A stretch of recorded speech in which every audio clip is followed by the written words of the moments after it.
All right. Let me finish setting up here real quick. Move some stuff around. I made some small adjustments. Give some people some time to tap on in. Give me 1 sec, family. 1 sec.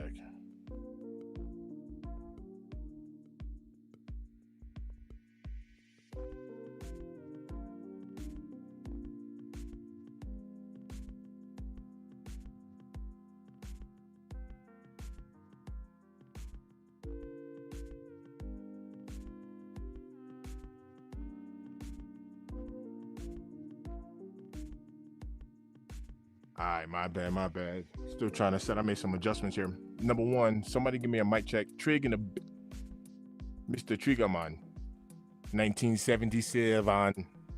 Give me a mic. Give me a little sound check real quick. Can you hear me? Okay. I moved my mic in a different area. So let me know if you can hear me. Okay.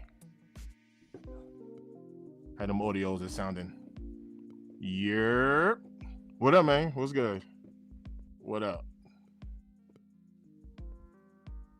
Just a sneakerhead D. What up? Oh my goodness, fam. Yo. Like, no lie.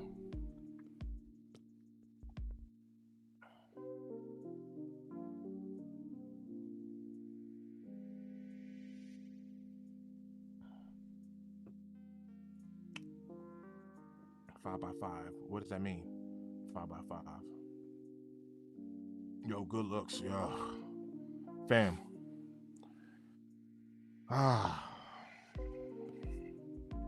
Ken, good looks. But yo, here goes the thing though. Here goes the absolute thing. All right, number one, I don't want my camera all up on my grill like that. That's number one. I have so much to say about this entire process, but right now I'm almost lost for words.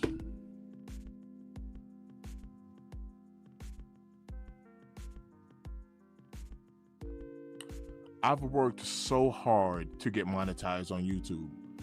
I worked very hard to get to this process. It was gruesome. It was extremely painful.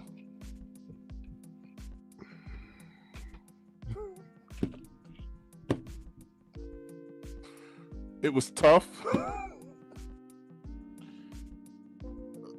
It was excruciating.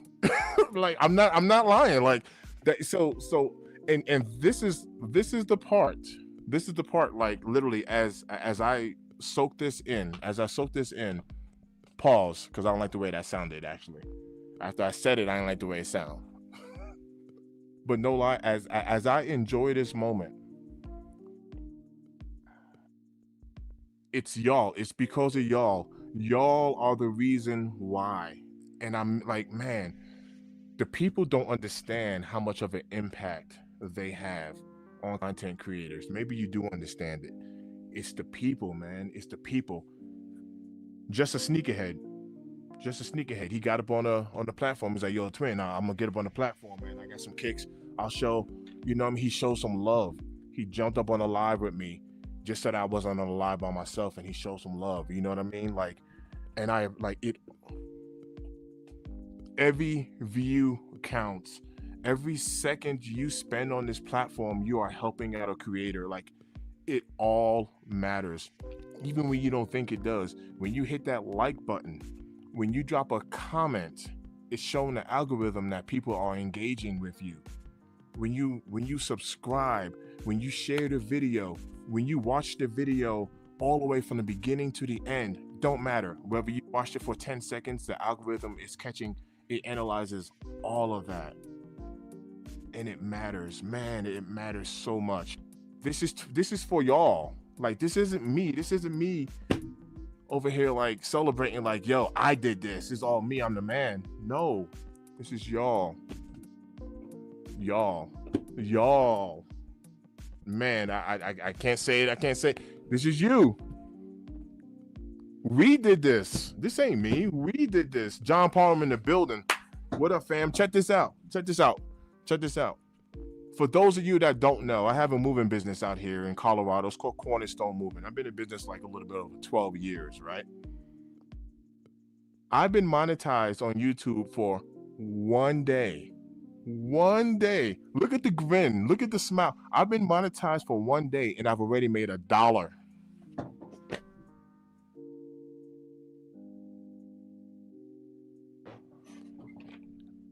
I've been at this for 3 years, family.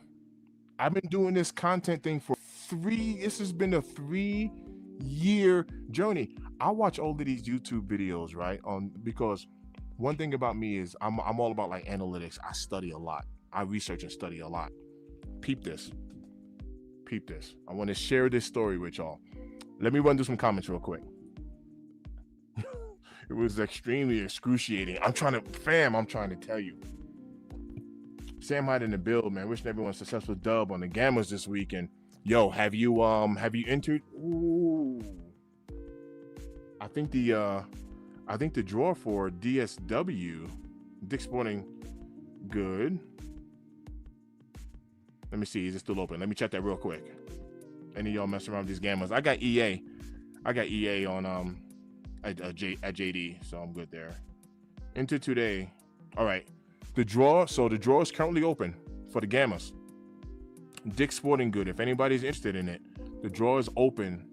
It closes tomorrow, December 11th at 4:00 p.m. Eastern time. So I'm in Colorado, so that's 2:00. So the draw is open. Draw is open. Dick Sporting Good. Gamma 11. Not all creators are as appreciative of you. Fam, I don't know how not. That's the craziest part. I want y'all to remember this moment. I don't understand how not, because you can make the dopest content or the wackest content, right? It don't really matter. If nobody watches it, it don't even matter. Like, that's the craziest part, man. This is why I am so grateful. Yo, when I tell you I'm so grateful, like I am so grateful because I put the work in and y'all were there supporting me. Y'all don't understand how important the support is. Like, the support is so important, and I'm grateful for that. Man, there's been times when I've shared, like, I watch a lot of content on how to become a better YouTuber. If you guys look at my content, see this camera. If you guys look at my content, you'll see I'm making little changes because I'm slowly getting better. I'm getting better at videography. I'm getting better at angles. I'm getting better at just everything. I'm cognizant of, like, I go out in the public and I try to give you good views and good snapshots, and like I'm trying to grow just a little bit at a time, just getting a little bit better, just a little bit.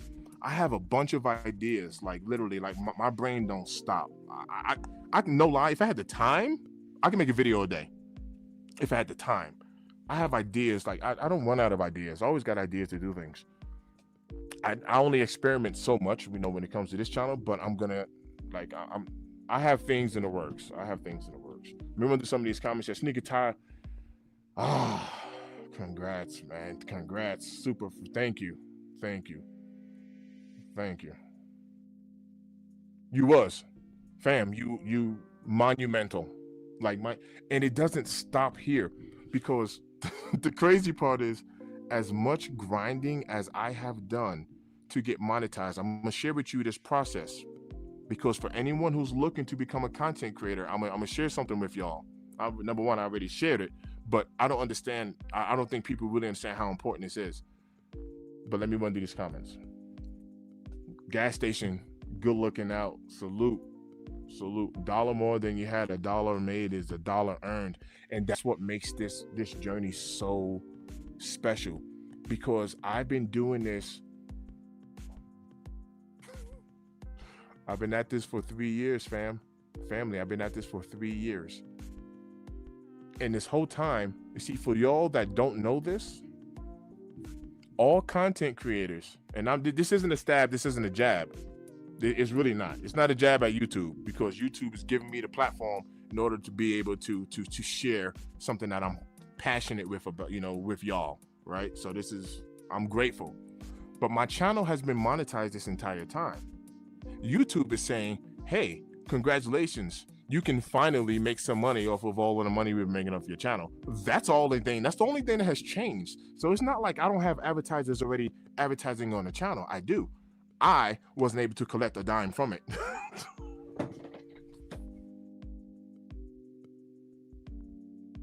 And that's a hardcore fact. That is a fact. Oh man, let me run through these comments. He said fire. He said you got my dub up early. That's what's up. That's what's up. EA for size 14, 12, and 8 for me. Word, John. Big boy sizes. Sneaker Tyler said you did it. You made it. Your goal to be monetized before the end of the year. 2026 is gonna be lit. 100 fam. I definitely I said it. I was like, yo. The way I went through my analytics and looked at everything, I was like, I can get this done. It's gonna take some work. It's gonna take some grind. I'm gonna need your help. I've said it. Y'all helped. That's the. You know what? I'm gonna have a drink. I'm gonna have a drink now. For those of y'all that know, I ain't have a drink in 15 years. So this right here, that bubbly right there, yeah. I'm gonna crack that open in a minute, man. We're gonna celebrate. Oh, I'm gonna let out a nice little big burp too. Yeah, that's gonna happen. All of that's gonna happen. That's gonna happen. Congrats, crazy work. Sam Rain the build. What's up? What's up? That's facts that they've been making money. Yes. Yeah.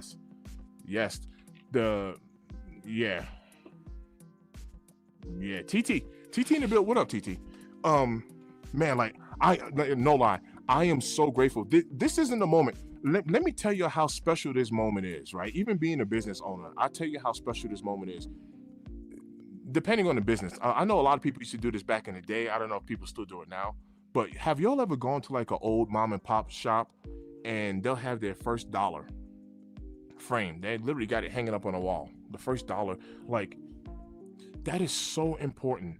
Like, I just got monetized yesterday, and one video, I guess the highest the highest amount I've made is 33 cents. And when I saw that, I was over there like this. Yes. 33 cents. And I'm over here like this, like, yes. 3 years in the making to see a 33 cent accumulation from a video. And I'm great. Like, no lie, I'm not even dissing it. I'm like, yes. So for total, like so far, right? I made like $1.20, but just the mere fact that I'm making money, sharing and thoughts and ideas and opinions about something that I'm passionate about means the world to me, because that's how moving is for me, right? I'm gonna flat out tell y'all, moving sucks. I'm a 45-year-old mover. In order to make money, I got to carry heavy furniture up and down the stairs all day long to make money. I'm not complaining. I'm blessed because I'm the owner of the business, but I still go out there and I bust my tail for every minute that's worked. I'm not lying to y'all. I bust my tail. I work harder than anybody on my crew. I got a bunch of 20-year-old men that complain all day about their knee hurt, their back hurt, and how old they are. And I'm twice their age. I'm old enough to be their father because I have a 20-year-old son upstairs. And I work harder than all of the guys that work with me. I'm in better shape than they are, all that stuff. I bust my can being a mover. I bust my entire can being a mover. And as broken down as my body be, I come home all types of tired. And y'all be seeing me because sometimes I don't be having this energy. I'll be like, yo, I'm worked. Whatever, but I still got to jump on this live, man, because I have a goal. I have a milestone to reach, and y'all help me get there. Man, this is so important. Let me want to do some comments.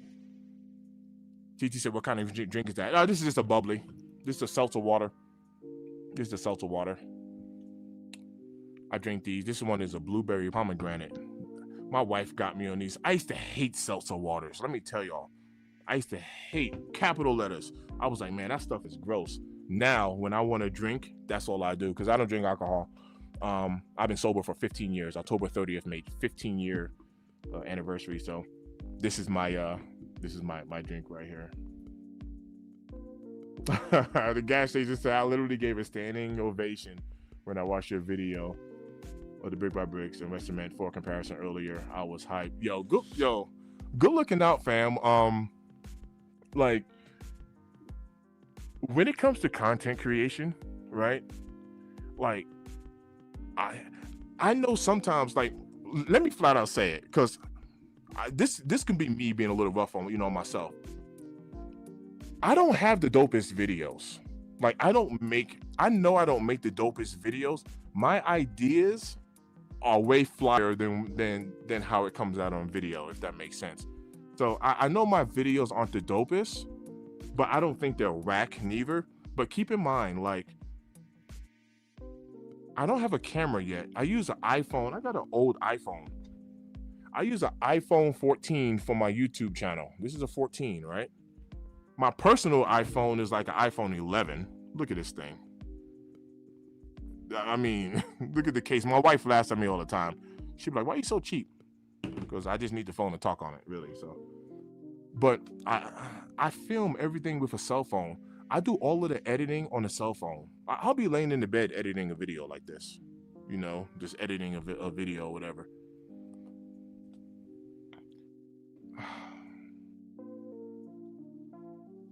I put so much effort into my content.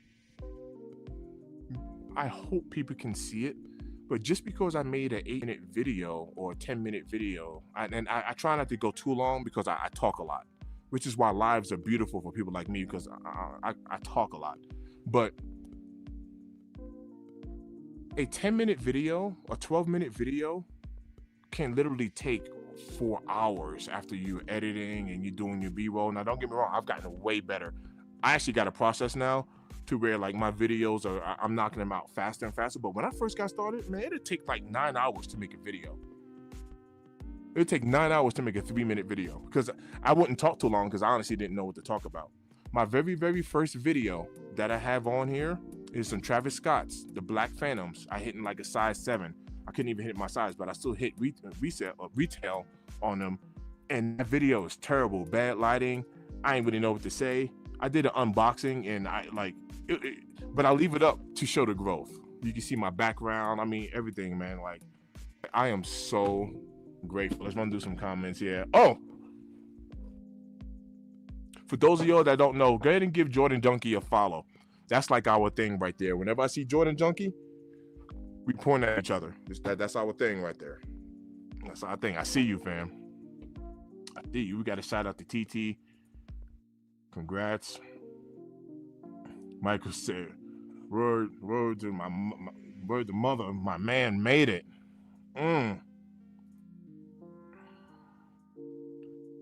He said, I was hyped because I heard the announcement at the end about being monetized. Hey, yo, fam, I'm trying to tell you, like, this has been a process. It's been a journey, and it's been tedious. It's been stressful. It's been difficult. It's been, He said a lot of people doing it the same way. It's what YouTube push out to us. Yeah, nah, for sure. And like, there are so many creators that like I follow. Like, I show love to like a lot of people. I communicate with certain people behind the scenes and all that stuff. And like, here goes the crazy part. Let me share with y'all how I got monetized. I'm gonna share with y'all how. Because I research things to like an insane level. I follow like vidIQ and TubeBuddy, and I'm sure I'm forgetting a whole bunch. Nick Miniman, he's been on YouTube forever.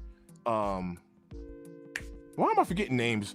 Like now that I'm live, Nate Black is another. Like, you have certain YouTubers that have YouTube channels on how to become a YouTuber or how to become a better YouTuber, how to get subscribers, how to make better videos, tags, titles, descriptions, how to edit, all that stuff, right? What tools and all that stuff, resources.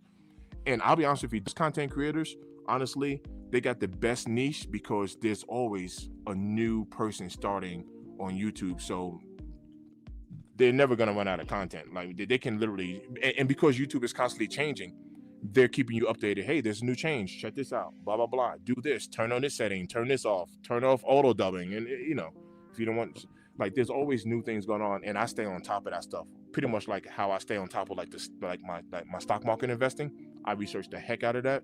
So that's like another thing that I'm aware of. But anyway, throughout all of the videos that I have watched, throughout all of the videos that I've watched about how to get monetized on YouTube, I'm not making this up. Nobody has suggested to do it the way that I just did it. Not one person. And I watch like these top creators on how to become monetized on YouTube. Not one person suggested to do it the way that I did it. I took a conglomerate of information and I created my own style, and it worked. That's crazy to me because it actually worked. Dang.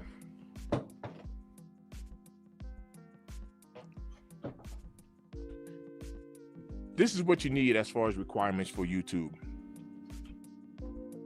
For the first stage of monetization, to where you can receive super chats, this is how when people can send you gifts and donations, right? The super thanks and stuff like that. You need 500 subscribers and 3,000 watch time hours, or 3 million shorts within a 90-day period. That's the first level of monetization. And then the next level, which is the final level, is you need at least 1,000 subscribers and you need 4,000 hours of watch time within a 365-day period, or 10 million short views within a 90-day time frame. And unless your shorts are going viral, I ain't trying to be the negative Nancy and none of that stuff, right? Because I am Mr. Think I'm Possible, but I'm gonna be honest with you. You ain't hitting no 10 million short views in 90 days. I'm just saying. I'm not saying it's impossible, because clearly people have done it. It's rare. It's very rare. It's extremely rare. So, Crystal, salute. Thank you. Appreciate you. Crystal in the building. Make sure you check out Crystal. Let me tell you something about Crystal. I found Crystal. She lives in New York. She's a New Yorker. She has her reborn dolls. Y'all check out her content. I found Crystal, no lie, she had like, man, Crystal had like 8,000 subscribers. She must have had like 8,000 subscribers when I found her. I comment on her stuff. She always replies to me and stuff like that. She's good people. She lives back in New York, right? Let me tell you something about Crystal.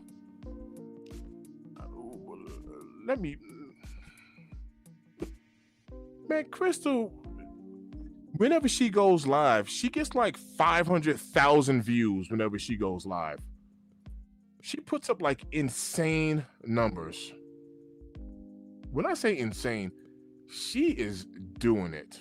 She puts up like insane numbers. I'm so proud of her. I have literally watched her grow. The same thing with Sneakerhead Game.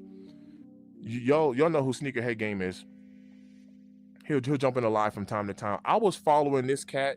I was like his 97th subscriber. I was like in the number 90s. He got over 10K subscribers, 12K subscribers.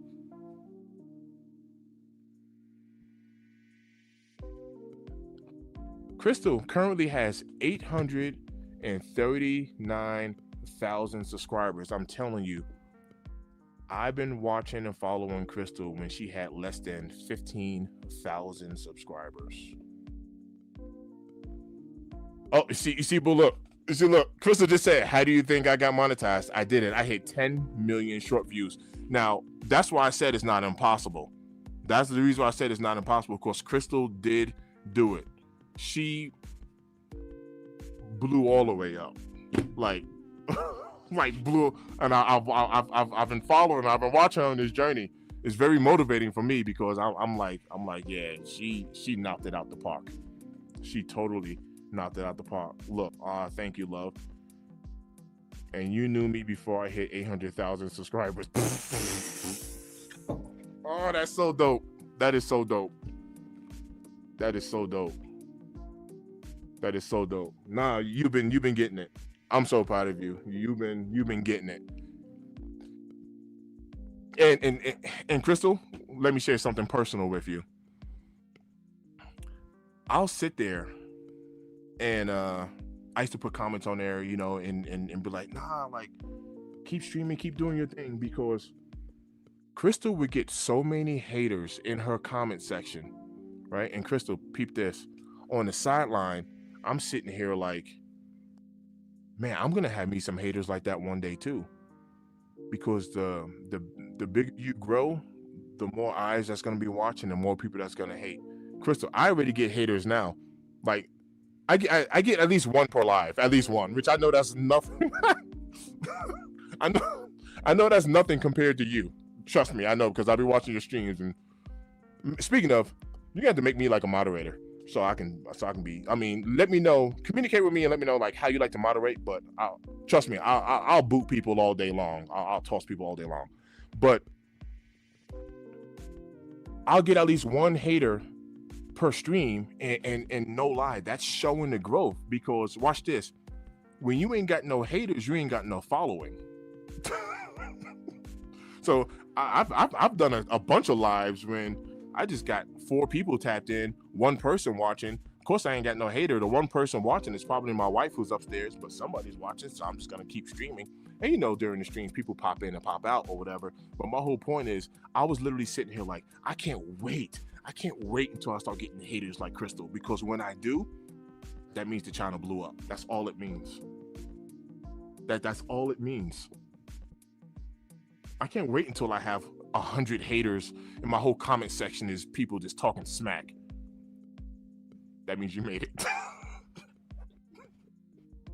You got to be doing something right. You got to be doing something right. Good looking out, Krista. I appreciate you. I appreciate you.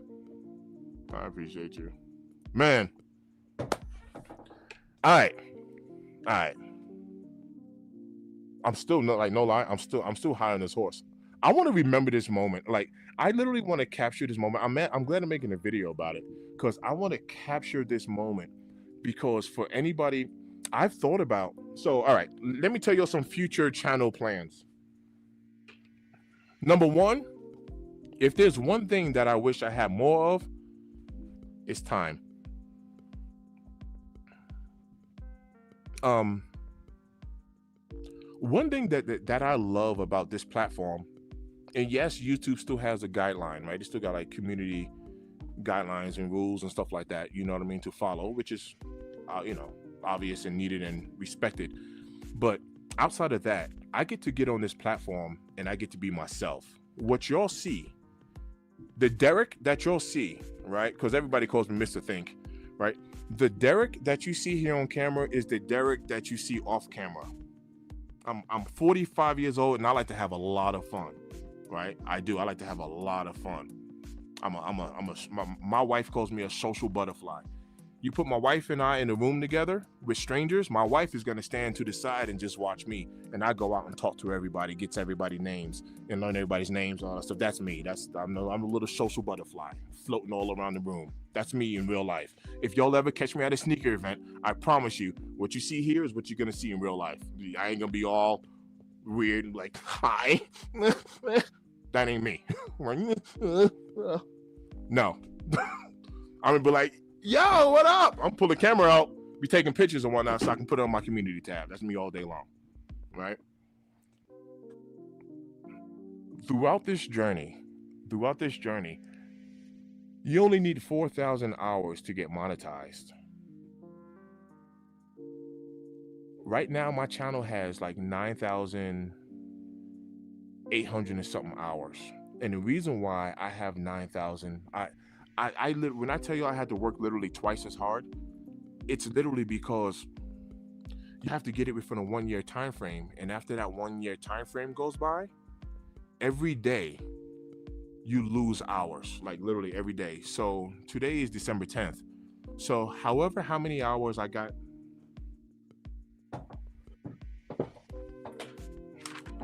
on December 10th of last year, that's what I would have lost today if I wasn't monetized. So let me share this with y'all. I didn't go that far. Give me 1 second. 1 second. Let me look something up real quick.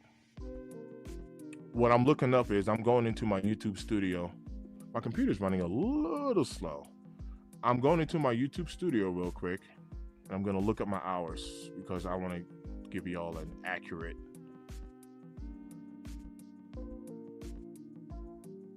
Let me see here.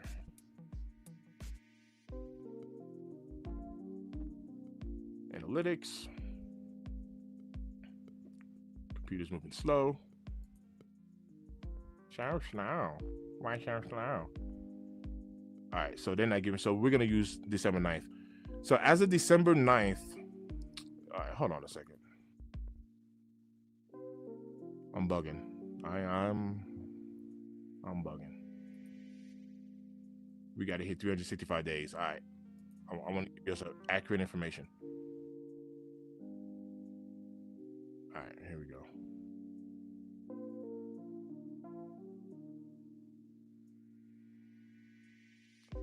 All right, so as of December 9th, I'm gonna give you an example. As of December 9th last year, whatever videos that I posted, I got 8.4 hours as of December 9th last year. So as of December 9th, yesterday, because it doesn't show me today's date, but as of December 9th, yesterday, I lost 8.4 hours. Now, I got monetized yesterday, so none of that matters anymore, to be honest with you, but let's just say if I wasn't monetized.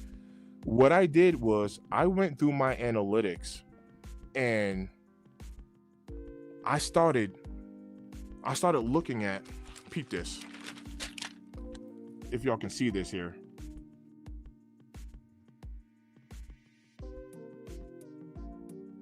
Ever since September, I went through my analytics and I started writing down every day how many hours I'm going to lose. So y'all seeing how many times I went live, because what I had to do was I had to offset that balance, because what took me so long to get monetized is, let's say I'll have 3,500 hours, right? But I got a big video. I got a video that popped off good for me last year. I'm about to lose those hours that I gained from that initial spark. I'm about to lose it here soon, and I didn't know that. So you look up, you only need 4,000 hours. You look up at your hours and you're like, all right, I got 3,500. And then tomorrow will come. And then you got 3,200 hours. And you're like, I just lost 300 hours. Like, no. And then next week you lose another 100 hours. And now you're down to 3,100. And you're like, oh my God, like it's an uphill battle, because it is.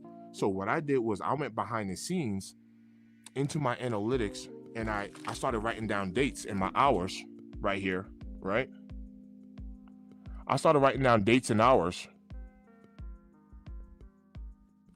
So just to give you all an example, on September 8th of 2024, I only had 2 hours of watch time.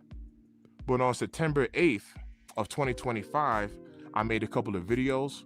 I went live a couple of times. Oh no, this is in one day. I gained 109 hours.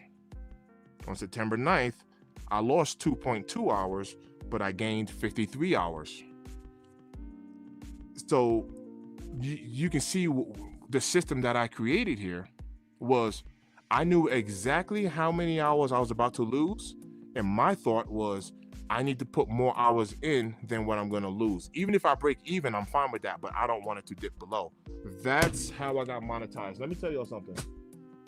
Nobody on YouTube showed this system. No, I created it all on my own. From listening to how to get monetized, nobody. I promise y'all, I'm not bragging. I want to share this information because y'all know I don't gatekeep. Nobody talks about doing it this way. You get the most amount of hours by going live and with shorts, as Crystal showed y'all. But somebody getting 10 million shorts in 90 days, it's really hard to do. It's not common. It's actually very much so not common. Oh my goodness, it's not common. It's very difficult to do. She said, yeah, I'm glad you said the name because I didn't know what to call you. Nice to meet you, Derek. Crystal, nice to meet you as well. Yeah, my name is Derek, but it's funny because I actually respond to Mr. Think. You know, whenever I'm out now, like I'll be doing like a sneaker pickup and I'll bump into the mall with somebody who knows me or whatever. Somebody like, somebody who follows the channel or whatever. And they'll be like, Mr. Think. And I'm like, huh? So I respond to it now. So yeah. TT said, in real life, I'm like your wife. Word. So yeah. So you know how they say opposites attract. My wife, she's low key. You know what I mean? Which I'm so proud of her because she started a permanent jewelry business, and I've been going live. You know what I mean? Once y'all been showing her love. You know what I mean? And the first time she got on camera, like, I'm not gonna lie, I was actually shocked. Like, I was shocked. My wife then got on camera, was like, "Hi, so yep, Lux Links, come on down. We are here today. Come on down and get your bracelet. Gold fill, sterling silver, this and the third. I do permanent jewelry. I got anklets. I got finger chains, wrist chains, necklaces." I was like, word? Like, what? Like, babe, you going in like that? Like, I was like, oh. I was expecting her to kind of be like, the first thing is this, you know how people don't talk into the mic and all that stuff, right? Because she was holding a little wireless mic. You know, people hold it all down here and then they whispering like, yeah, come on down. You know, get some jewelry. Be all awkward. Nah, she killed it. I was like, oh, snap. I was like, all right, let me find out. Just saw the alert. Kicking chips. Salute, brother. Salute. Monetization. Congrats, my man. Super happy and excited for you. Only going up from here. Man, brother. Man. Fam, this process was a gruesome one. And this is me all understanding. Like, I already understand the reality that the journey actually starts here. I look at myself, I was an intern for YouTube for 3 years. I just got out of my 3-year internship. Because I understand the grind actually starts from here. Here, it was like, yo, congrats, fam, yo, congrats, awesome. Welcome to day one. And I'm here for it. That's the thing too. I'm like, cool, let's go. Let's go. You're looking out, man. Thanks for tapping in. You know, I appreciate everybody. Let's dig into some sneakers. You know, that's good. Y'all gave me 37 minutes to flush this out. Take my celebration drink.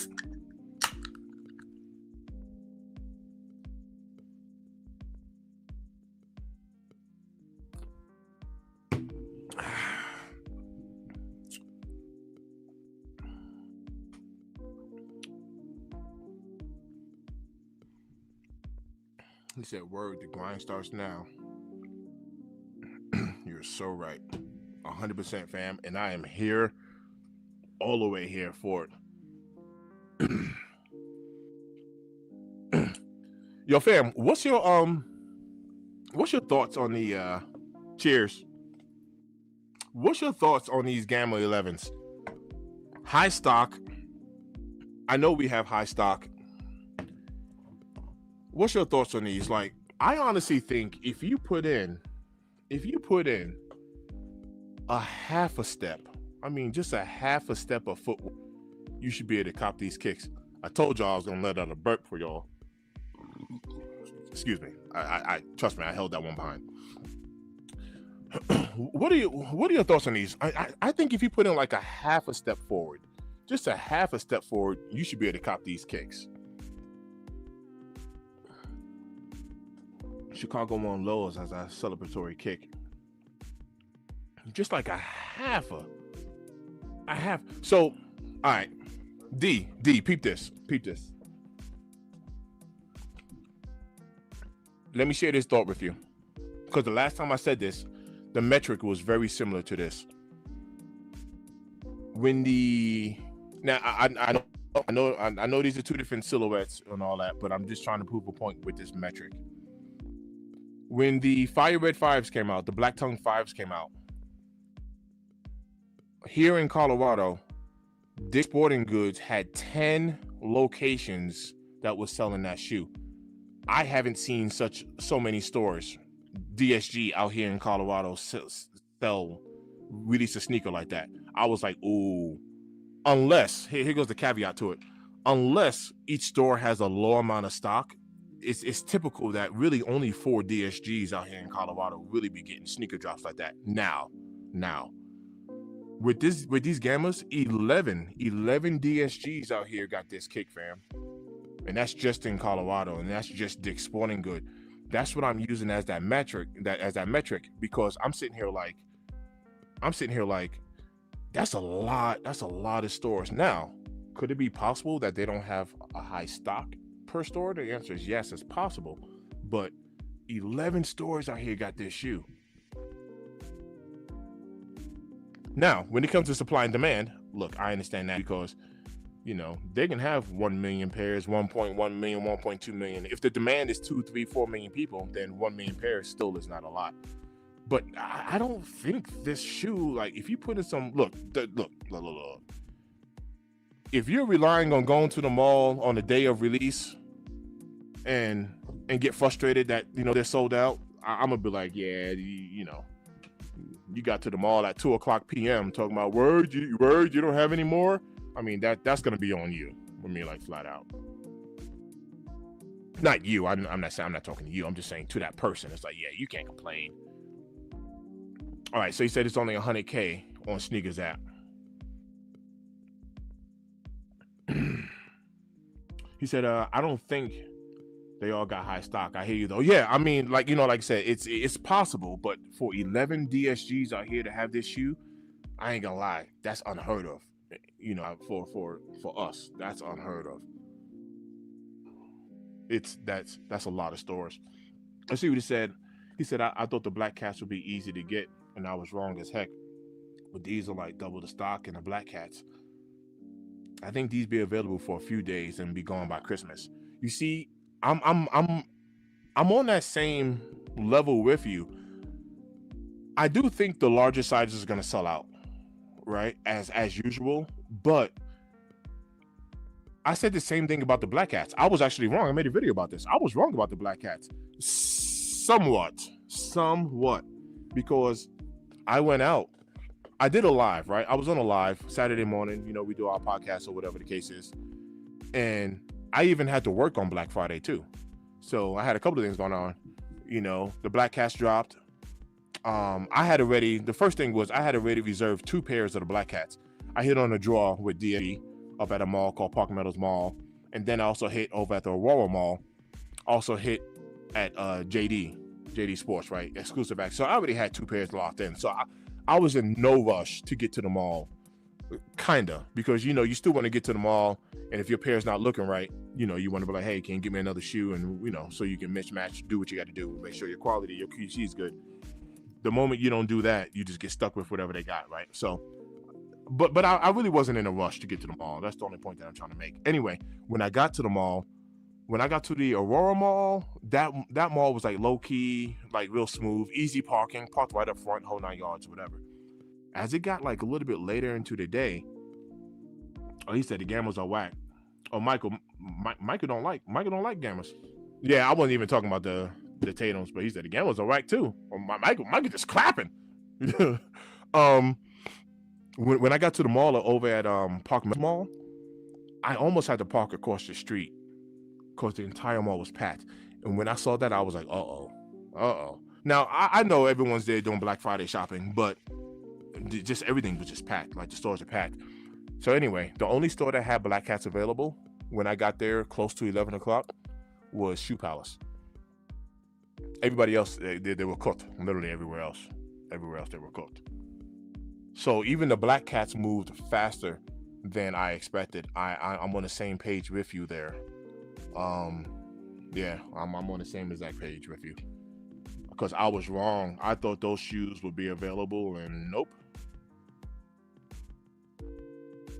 Yeah, man. I mean, Michael, let me ask you this. Do you even like 11s? Do you like 11s at all? If you do, I'm curious on which silhouettes you like. I do agree with that. He said, I think a lot of people who missed on black cats are gonna want these. I do agree with that. I agree with that 100%. People are definitely gonna, spin the block and be like, hey, this right here would be very good compensation for black cats. And if that's your thought, I agree with that. This is a very good compensation for it. I put a post on Facebook and it blew up in about an hour. The demand is there. Yeah, yeah. I'm sure of it. Here goes the sucky part, D. I'm doing the move. I got a job up in Fort Collins on Saturday, and I got to be out there actually pretty early. So what I'm gonna do is I think I'm gonna call my customer and see if I can push the move back just a little bit later. But I'm gonna have a problem picking up pairs because, like I said, I'm gonna be out in Fort Collins. That's gonna be an issue. That's gonna be an issue for me. But if I can lock in one pair, I'll be happy with that. Yo, Sig in the bill. What up, Sig? Good looking out. I appreciate you. I appreciate you. Good looks. But yeah, these gammies, the Yo Gamma Gamma, yeah, they're gonna go ahead and come home. That's it. I'm not playing. And 2026 I think is gonna be a semi problem. I don't like what's dropping already. And when I say I don't like it, I mean I like it a lot. I don't like it for my pockets. I told you earlier, I got some more channel plans. Let me share this with y'all. I have a few channels that I would like to start. So that don't mean that I'm pushing this one aside. It was literally to meet my goal of becoming monetized, so the grind don't stop. I mentioned earlier, if there's one thing I wish I had more of, it's actually time. I wish I had more time because I am an extremely busy individual.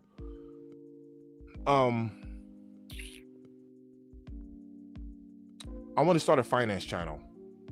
I'm gonna do this towards like the beginning of the year, and that's primarily because I invest in the stock market. It's one of the things that I do. Something that I started doing since COVID, and I've learned so much. And there's a lot of good finance channels out there, a lot of good ones, because I follow them. I don't want to start a finance channel to where, of course, you got to put the disclaimers on it. You're not a financial advisor. Everything that I'm sharing, just my thoughts and opinions, just for entertainment purposes only, hibbly hoblah, right? But after you knock all that legal stuff out the way, I want to start this channel because I have a lot of friends, even within my own personal age group, like my personal friends, to where like I have personal friends that's my age. I've known them since the 3rd grade. We've been friends ever since, right? And I have friends my age that's 45 years old, and there's certain things that they still aren't up to speed with in life. I'm not knocking them, right? Because they don't know any better. That's the other part. The lack of knowledge, right? They don't know. They're ignorant. So it's almost like it's not your fault. Like you don't know what you don't know. Like it's not your fault. But I have friends right now that don't have life insurance. I got friends right now that don't have 401ks, they don't have pensions, they don't got life insurance, they don't have no investments, they don't own nothing, they don't got no assets, all that stuff. And within our people, I'm gonna pick on the black people right now. Within our culture, I'm gonna tell you right now, we go generation after generation after generation, the people dying, and we out here starting GoFundMe's just so we can get flowers on a casket. Or trying to get a casket, you know what I mean, or trying to get money for cremation, whatever the case is. We need to break these curses amongst our own. We need to chill with all that. We need to finally break these curses.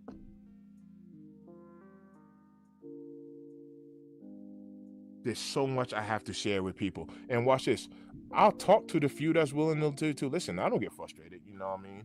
I don't get frustrated about stuff like that. I'll just talk to whoever's willing to listen to it. But things need to change, even financially. We need to change our statuses just financially. That kind of goes back down to that cliche. Give a man a fish, he eats for a day. Teach a man a fish, he eats for a lifetime. To teach some things, but everybody don't want to learn. And that's fine. That's fine. But for anyone who is interested, I want to break down kind of like the entry level of investing. Investing can be as simple or as complicated as you make it. It can really just be just like that. You can. I want to start a channel. So let me tell you what my goal is. I'm gonna start a channel, and I'm gonna start off like maybe month one. I'm gonna invest like $10 a day. It's $50 a week. That's $200 a month. I'm gonna throw it into something safe for all of the people that want to get started, but they don't know how. I'm gonna throw it into something safe. Throw it into an ETF. Maybe I'll pick the S&P 500. Just take this money, just throw it in there. $10 a day. I'll do a live. Hey, what's going on, y'all? Boom. Here goes the first $10. Here goes day 5. We got $50 in here. Let's take a look at our overall account. Oh, looks like our account's down today. We put $50 in, and right now it looks like we're in the red. It's at $46.73. It's okay. Come Monday, we're gonna put another $10 in, and when that month is up, I'm gonna do a tally of the earnings or the loss, wherever it's at, and we're gonna keep moving from there. Maybe the next month I'll throw $20 a day in there. That's $100 a week. It's $400 for the month, whatever the case is. I'm also going to incorporate sneaker sales. So I'm gonna start getting rid of some kicks, and I'm gonna take kicks that like these pink awakes, like these right here. I don't know if I'm gonna keep this shoe or not. Copped it for retail. It's a $700 sneaker, depending on the size. I don't know if I'm gonna keep this shoe. Like flat out, I just don't know if I'm gonna keep it. Anyway, the $250 that I spent for the shoe, I'm going to put that aside so I can buy another sneaker with it, right? And then whatever profit I get from that, I'm going to throw it in the stock market. And then I'm going to be showing people on how you can literally get sneakers for free if that's what you want to do or whatever the case is. But I just want to expose people to different methods. One thing about me and investing in the moving industry, I get tips. I have customers that tip me. A very high 90 percentile of my customers tip me. I have the discipline to where I put 100% of my tips in the stock market. 100% of my tips goes into the stock market. It's free money that my customers are giving me as a thank you, and I put all of my tips directly into the stock market. I have the discipline to do it. I don't even buy sneakers with my tip money. I have a budget for that. I put all of my tips in the stock market. I started investing in 2020 during the Rona times, and I let me tell you, I don't regret a lick of anything that I've done. I've done option tradings when I didn't really know options, and I lost like $34,000. But anyway, outside of that, I've earned way more than that. But I didn't really know what I was doing with options. I got greedy, and I lost over 30K in options. But outside of that, this is I want to start a finance channel. I say all of that to say that. For beginners, though. For beginners, not on some complicated stuff. I want people to know, like, man, I want to get invested, but I don't have $10,000. I don't have $5,000. I don't have $1,000. I want to be like, you don't need it. You can start with $5. You can start with $10. Pick a brokerage that has what's called fractional shares, and you can buy a fraction. You can buy a slice of it. You don't got to buy the whole pie. You don't got to buy the whole stock. But people don't know this. Like they don't know. I want to start like a beginners. Like, this is a beginner channel only. You want the complicated stuff? Go somewhere else. This is for the person who got $10 for the week to put into the stock market, and that's okay. Let's run with that $10. My bad. Let me see. I was in the Bing from 1994 to 2011. There's nothing special, though I'm still a Jordan collector. All right. Let's see what we got here. What's your opinion on the 25 high patent leather cut versus the 13 lower cut? This has been a hot topic in my comments and my videos. I didn't realize that was such a sensitive topic with people. Oh man, are you ready for this, fam? Neither cuts bother me. I like them both. That's the number one. I like them both. But I am actually, ironically, so I love Brett 11 so much, I doubled up on him.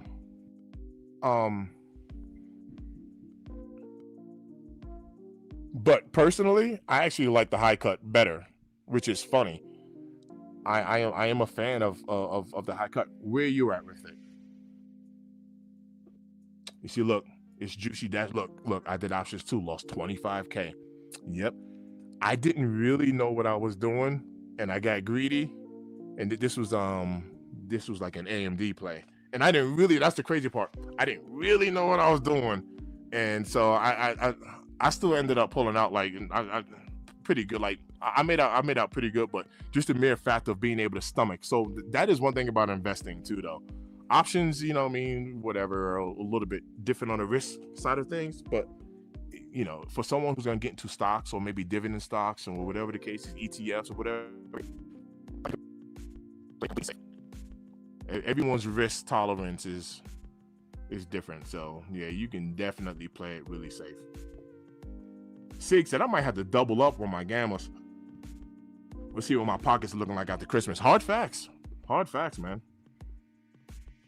He said, I kind of like the low cut better, but the OG high cut is growing on me. Yes, I do like the high cut. Like I do. I do like the high cut. Double on Chicago lows. Okay, I feel you on that. All right, now fam, let me ask you this. I know you're talking about the cut, the patent leather. Me personally, I know.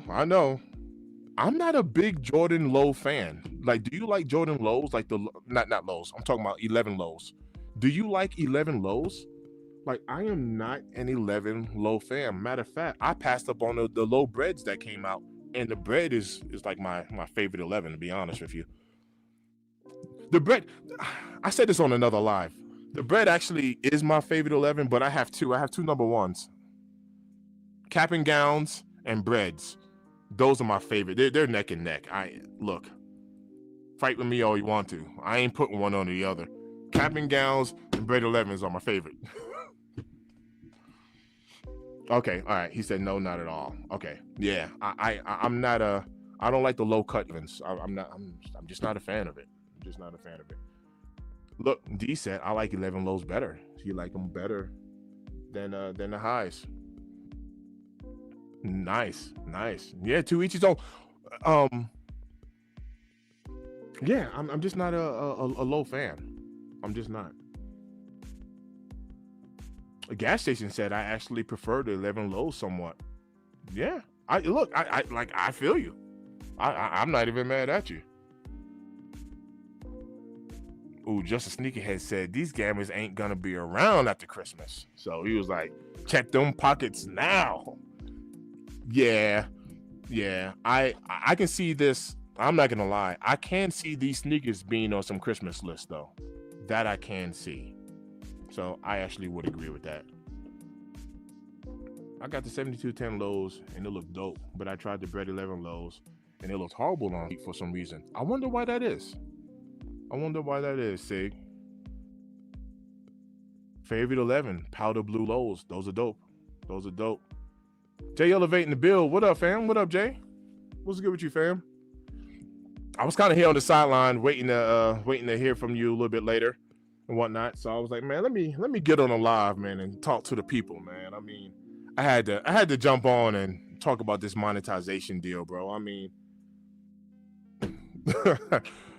I shared it with the people earlier. I was like, I've been monetized for 1 day and already got $1, you know, it's like $1.20 or something like that. And I'm just sitting here over here grinning from ear to ear. And I'm like, wow, finally, after 3 years of messing around on this doggone platform.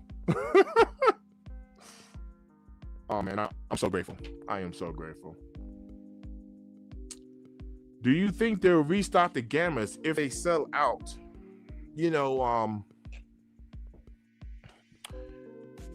I mean,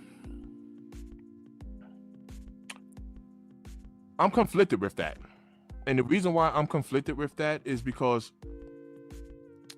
I mean, if they did restock them, I don't see a reason for them to do it, at least. And this is just a personal take. I wouldn't see a reason for them to do it until the All-Star weekend. That would be a reason. So we're already talking February. That's just my take on it. I wouldn't see them just restocking just to restock. It'll be something special, if that makes sense. What do you guys think about that? If they were to do a restock on them, I could see it being like for a special reason, not just like a random, oh yeah, Gamma 11's restock. Oh yeah, Gamma 11's restock. Oh yeah, Gamma 11. I don't think they're gonna treat that shoe like that. Rear kicks to the build. What up? Yow.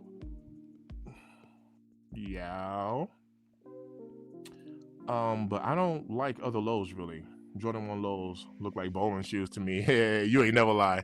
And man, if you think Jordan 1 lows look like bowling shoes, you should check out the Jordan 2.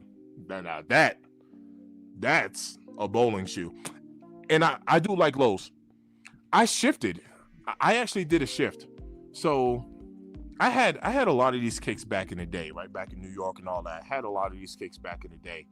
Moved out here to Colorado, and I pretty much had to start over because I didn't bring much with me from back home.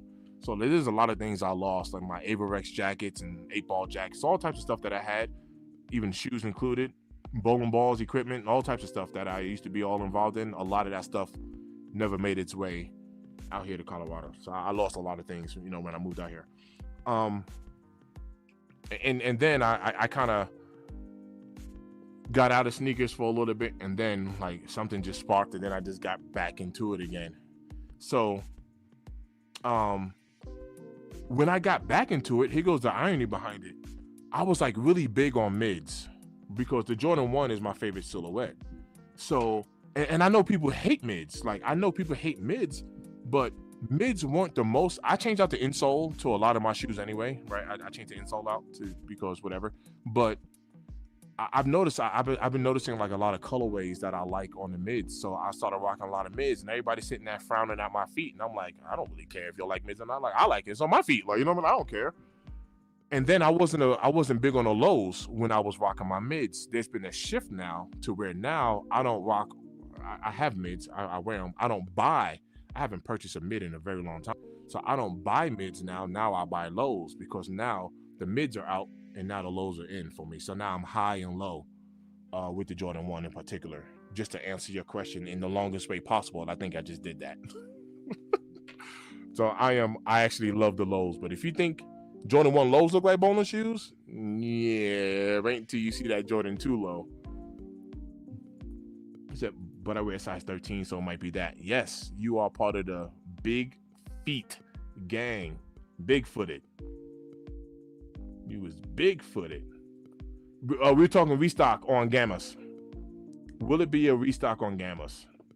If these sell out, Sig had asked, do you think there'll be a restock on Gammas if they sell out?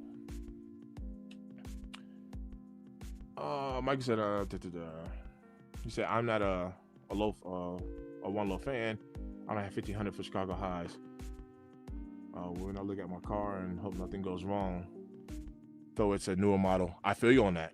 Man, aren't these the joys of being a grown up? Like, look, did anybody ever? Look, I want chat to really tap in. Did anybody? I'm talking about parents, aunts, uncles, siblings, cousins, friends, neighbors. Did any grandparents? Did anybody really pull you aside and really tell you, about adulthood? Like, isn't it funny on how, like, when you're younger, right? When you're younger, you want to be grown. When you're 12, 13, 14 years old, like, you want to buy liquor and you want to buy cigarettes or whatever it is that you're into. You want to act like I'm grown. I want to stay up at 4 a.m, come home when I want to. You know what I mean? We want the tag, title, and position, but not really understanding the responsibility that comes along with being an adult. When you're a kid, of course you just want to eat the icing off the cake, or you just want to pick the marshmallows out of the Lucky Charms and just have a bowl full of marshmallows, right? And have ice cream for dinner. But when you get older and you can actually do that, right? You don't even do it because you're like, if I just eat the marshmallows, if I have a bowl of marshmallows for cereal, I probably won't feel too good. If I have ice cream for dinner and eat a whole thing of ice cream, if I drink this whole bottle of alcohol, I ain't gonna feel too good. So it's funny on how, like, you don't really understand the responsibilities. So the mere fact that you said this right here, right? Like, yo, I need to be wise. Have a little something on the side just in case, man. You know what I mean? If you got an all-wheel drive or a 4x4 vehicle and your tires are a little worn, one tire goes out, you need a whole new set of tires. At least that's what they pitch to you, right? Unless you got a hookup or whatever, and you can get 4 used ones or whatever, you know what I mean? But I'm just saying, like, you got to take that into consideration. You're a homeowner or whatever the case is, or whatever, you know what I mean? Cold season's coming up, your water heater busts, you got a flood in your basement, and you know what I mean? Yeah, there might be an insurance claim or whatever, but you still got to replace our water heater. You need a plumber to come out, whatever. These are all things that you do have to take into consideration. You know what I mean? So it's like, yo, man, like these shoes can wait. You know what I'm saying? Like it's nice. It's nice for us to be older and have some Skrilla to be able to cop these kicks and all that stuff. But at the end of the day, we still have responsibilities that's gonna trump all of this. Like it's gonna trump all of that. You like literally, you trump all of that. Let me see, man. But as far as my Christmas gift for myself, I hit on a Kobe Jalen Brunson's today. Congrats, yeah. Truth be told, I forgot those were dropping today. MIC pickup tomorrow. Oh man, congrats, fam. That is dope. Cause those Statue of Liberty joints look righteous. They do. That color is tough. I forgot all. I never even called my brother-in-law and even asked him to even. That's what's up. So we got a shout out here with your kicks. Let me see. I like the mid ones. That's what's up. Uptowns are my favorite shoes. That's why the J1s are my favorite silhouette. That's what's up. The lows with the big wings on the back suck. Michael. Oh, you said pass me the link. Oh, I got you. I didn't even see that. My fault. Stand by. I got you right now. Get you up in here. So, Lou, I turned on monetization. Put the disclaimer on there. All right, don't. Uh-oh. We're sorry, but your account is unavailable. Please try again later in a few minutes. Google Workspace dashboard.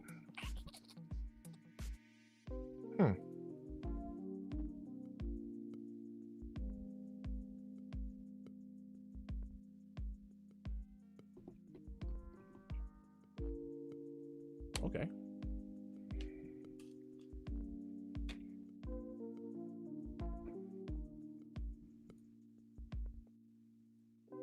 Yeah, that was weird. All right, link should be sent, sir. Jay, I sent it to you too, if you got time to jump on. I didn't know what you guys' status was, so there it is. Yes, the Kobe Statue of Liberty is a fire. I remember watching like even though I don't really watch them too much now because like I said time, but I used to watch Fresh and Fit and they'll be streaming and they'll be like, well, that's it, this video's done. So people will say certain things and it'll kill like their whole monetization, whatever. Like, there's that, the streams, this one is done with. Lou in the bill. What up, fam?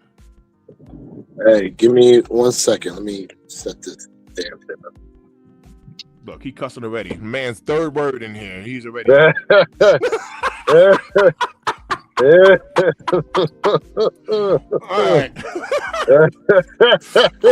The man. He's like, give me 1 second. Let me set this darn thing up.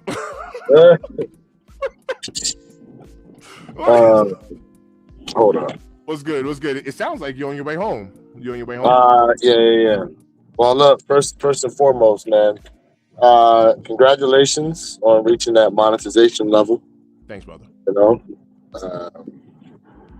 hey, listen, a lot of people quit YouTube before they see any type of success from it. So, shout out to you for being able to,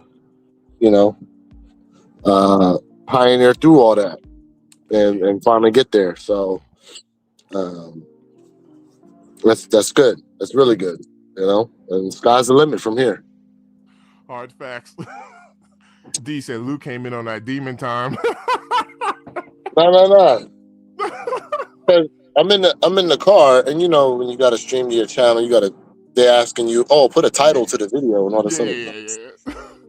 Anyways, what was I going to say? Oh yeah, these gammas. So you said about the gammas restocking, right?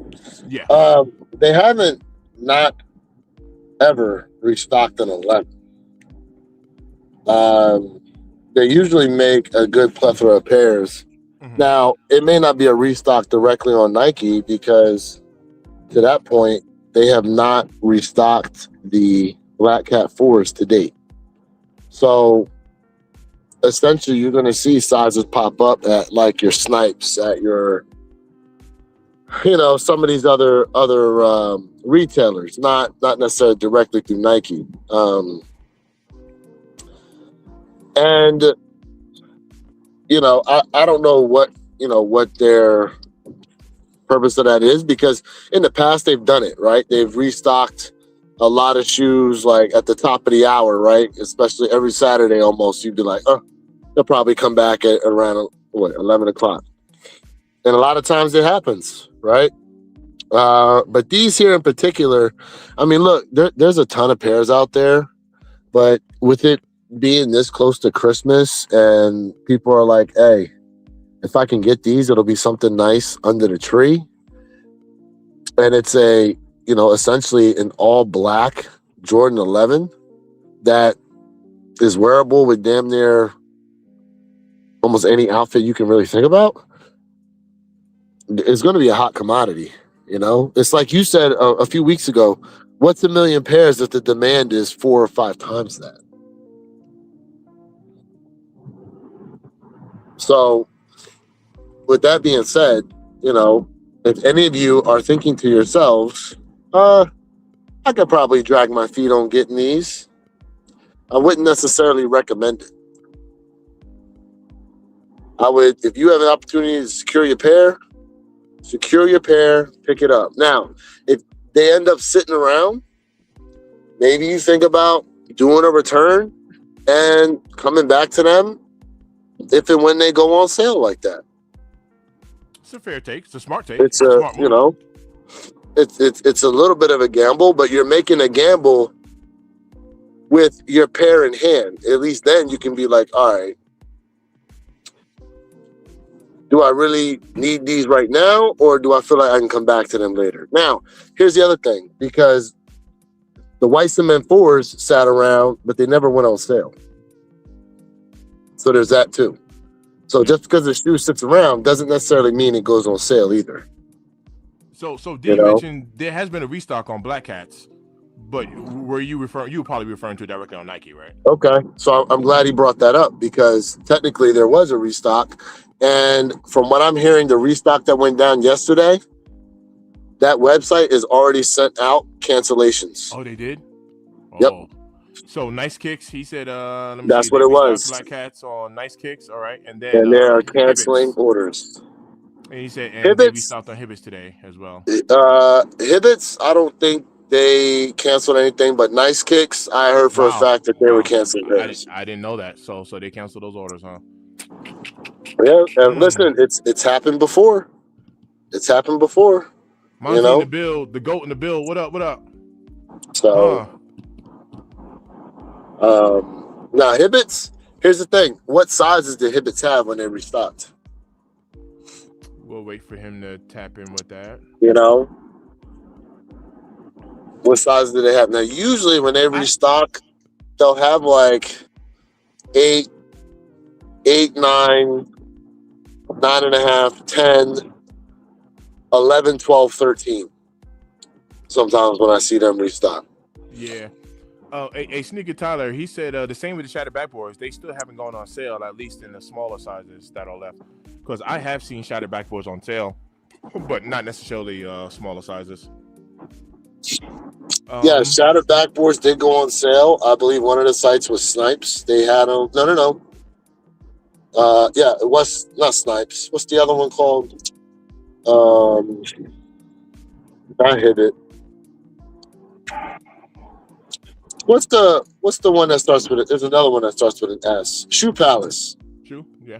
I think Shoe Palace had them on sale for $115, but they didn't have anything bigger than a size 10. All right. Well, Kicking Chips just said that. He said I got Black Hat grade school restock on Shoe Palace a little while ago. 6.5 young for my youngest daughter. Hope they don't cancel it. Yeah, I think you're gonna be good on the Shoe Palace side. Yeah, the grade schools are a lot more plentiful right now than the men's pairs. That's for damn sure. Yeah, for sure. But that being said, a lot of people are snatching up that 6.5, 7Y. Mm-hmm. A lot of people are doing that. Hey, just a sneakerhead said my pair didn't ship yet from Nice Kicks. Haven't gotten an email yet. So Yeah, let's see. Keep me updated, D, on how that turns out, because that's where those cancellations were coming out from. Nice kicks. Now, here's my theory on this. And literally, I just thought about this. This could be a way for these stores to quote unquote start to combat these shoes sitting on sale. Yeah, sitting on the shelves, going on sale. Because if they just hold back from doing any type of restocks anytime soon, it's obviously going to raise the FOMO and kind of change the landscape on how people start to move. Because we're all expecting restocks because of what's happened in the past. But this could technically be a new strategy in that, okay, we did our release, the pairs we had, they went. Maybe we have more, but you know what? For now, we're going to hold on to these until a later date. And essentially, everyone's just kind of waiting for a restock to occur that just has not happened yet. Right. And the other thing is, too, have you heard about this possible 6-day event for the sneakers app where they're supposed to be bringing back unknown pairs, but apparently they're supposed to be hype pairs? No, I haven't heard about that yet. Well, where's Yeah. that at? Is that on the sneakers app? Well, here's the problem. The problem is there's a lot of American content creators that are talking about that event, and they fail to mention that it's for the UK only. Oh. Yeah.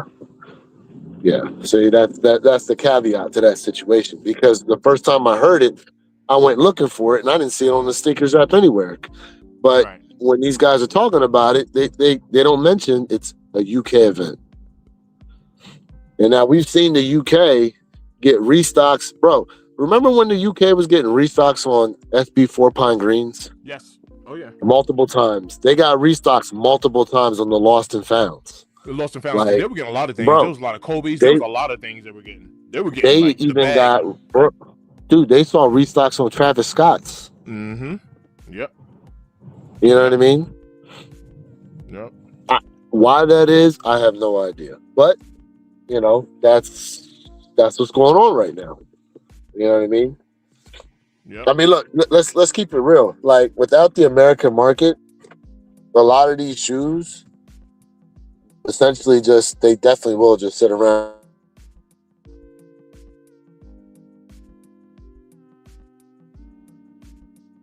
Yo, did we lose you? Overall, there you go. Overall, Gammas are going. Listen, they're going to be an easy shoe.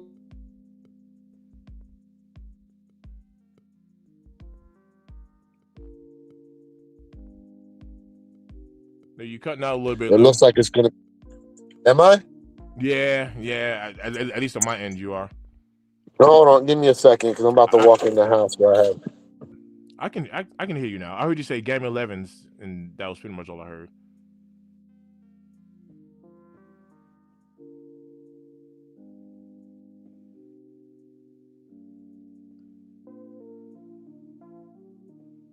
All right. I don't know what happened to Lou there. He said, I meant to ask you guys about the Future GT you bought up a few days ago. I had no idea they were going for so much money. Why? Low stock? What's the story with those? Well, what's the stock? Hey, AD, do you know the stock numbers on those Future GTs? You can hear me now? Yeah, I can hear you. All right, am I clear? Yeah, yep, you sound pretty good. All right. What I was saying was Gamma 11s are going to be easy to get so long as you just go out and get them. I think so too. I think I have mentioned that. If you put in like half a footwork, you should be okay. But don't think you're just going to be able to find at least the big sizes come like Tuesday when you feel like rolling out of bed. Yeah.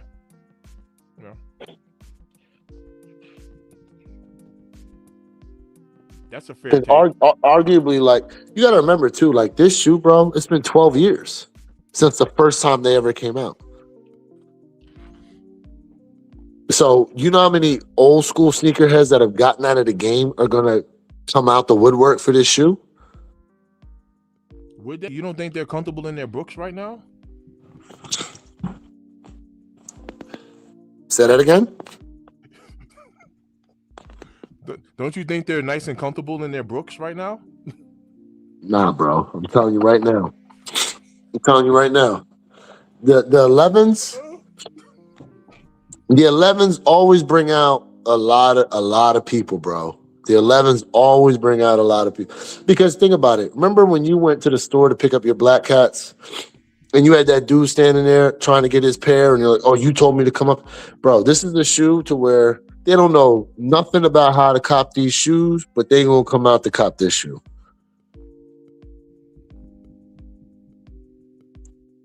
They definitely gonna come out to cop this shoe, bro. Mm-hmm. You ain't seen it in 12 years. Yeah. 12 years. Yeah. Fair, look, it's a fair take. It's a fair take.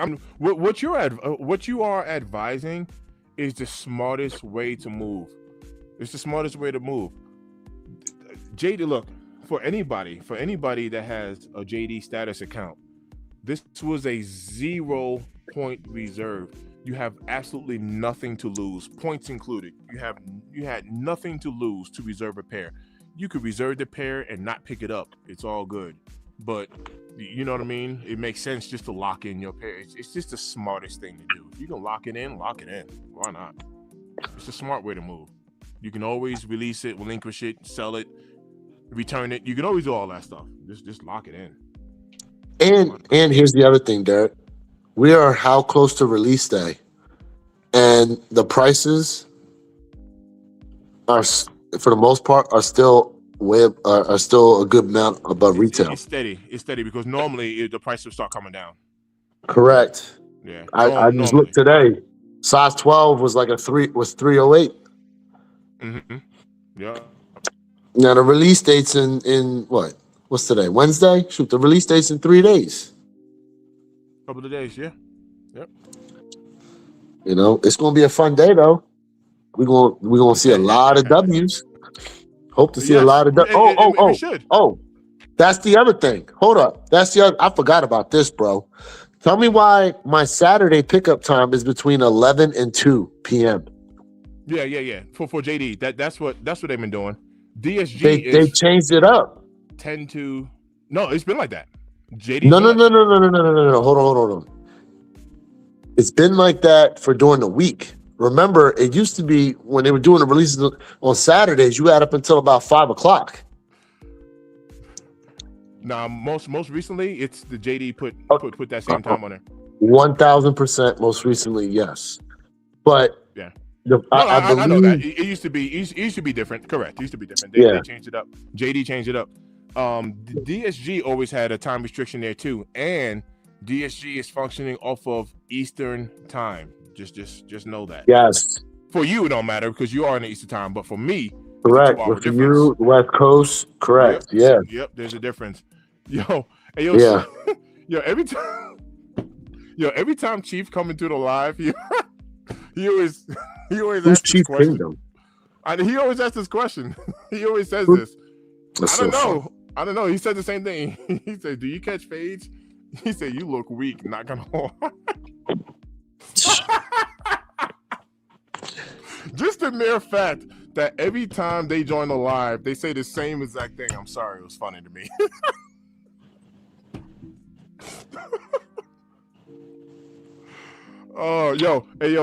Real quick. Kicking Trips had asked the question. He said he meant to ask us about the future GTs we bought up a few days ago. He said, I had no idea they were going for so much money. Why? Low stock? What's the story with those?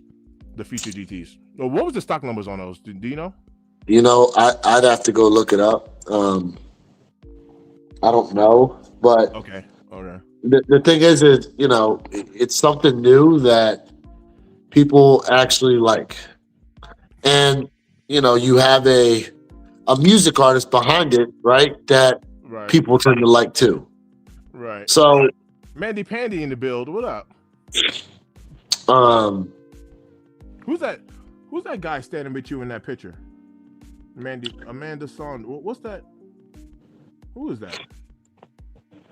Damn. Oh, that's me. Okay. You know what I'm saying? had to check that profile picture. Stupid, bro. You're like, You know what I'm saying? I was like, wait, hold on a second. I see somebody. Okay, yeah, okay. But to my man's question, I mean, listen, to me, that's a smart way to roll out a silhouette, number one. And two, they should keep it that way for the time being, because listen, this is how they ruined the Jordan 4 on, right? They did their grandma's driveway joint. People loved the shoe for the most part, right? People also loved the fact that resale was high on it, so as a hype beast sheep that likes to follow the crowds like that, they felt okay stepping out wearing them because of the resale. And then Nike said, yeah, about that. We just gonna keep hitting you with all these colors. All of them, bro. Right. And then it just brought down the prestige that shoe. Honestly, I thought they were going somewhere with it for Nigel. I really did. And then they, to me, shot themselves in the foot when they came out with the Bike Air 4s. I was like, what the hell are you doing this for? Right. As soon as they announced that, bro, remember when we started seeing mock-ups of that joint and we were calling that shit the Charizard 4? Because it looked like the Pokemon Charizard joint. Hey, Lou. Right? What happened? Sir, the verbiage. We talked about this. My bad. This is my first monetized stream, sir. My bad. All right. I'm gonna need like I'm gonna have to do this like the radio station. I'm gonna need like a 5-second delay so I can like boop, boop. What was I saying? Oh yeah. So, anyways, but yeah, they killed their own shoe. Now we'll see what happens with these. I don't think they're a bad shoe. It's just, for me personally, it's not something I would rock. But I think they look good. I do think they look good. Hey Tyler, do you like these Balvin 4s? Is that a good sheesh or bad sheesh? Where you at? Speaking of which, I'm hearing those Balvin 4s are the colorway that we've seen are supposed to be friends and family. Well, it makes sense. And essentially, they're going to be coming out with a different colorway for the public.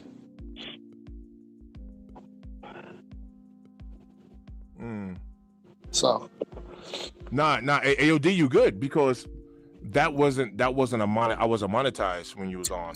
So yeah, cussing on it, doesn't matter. And watch. Let me talk about that. Like, we're grown, right? So this isn't for us or whatever, but for the advertisers that want to advertise on your channel, they want you to put down if there's profanity in your videos or whatever.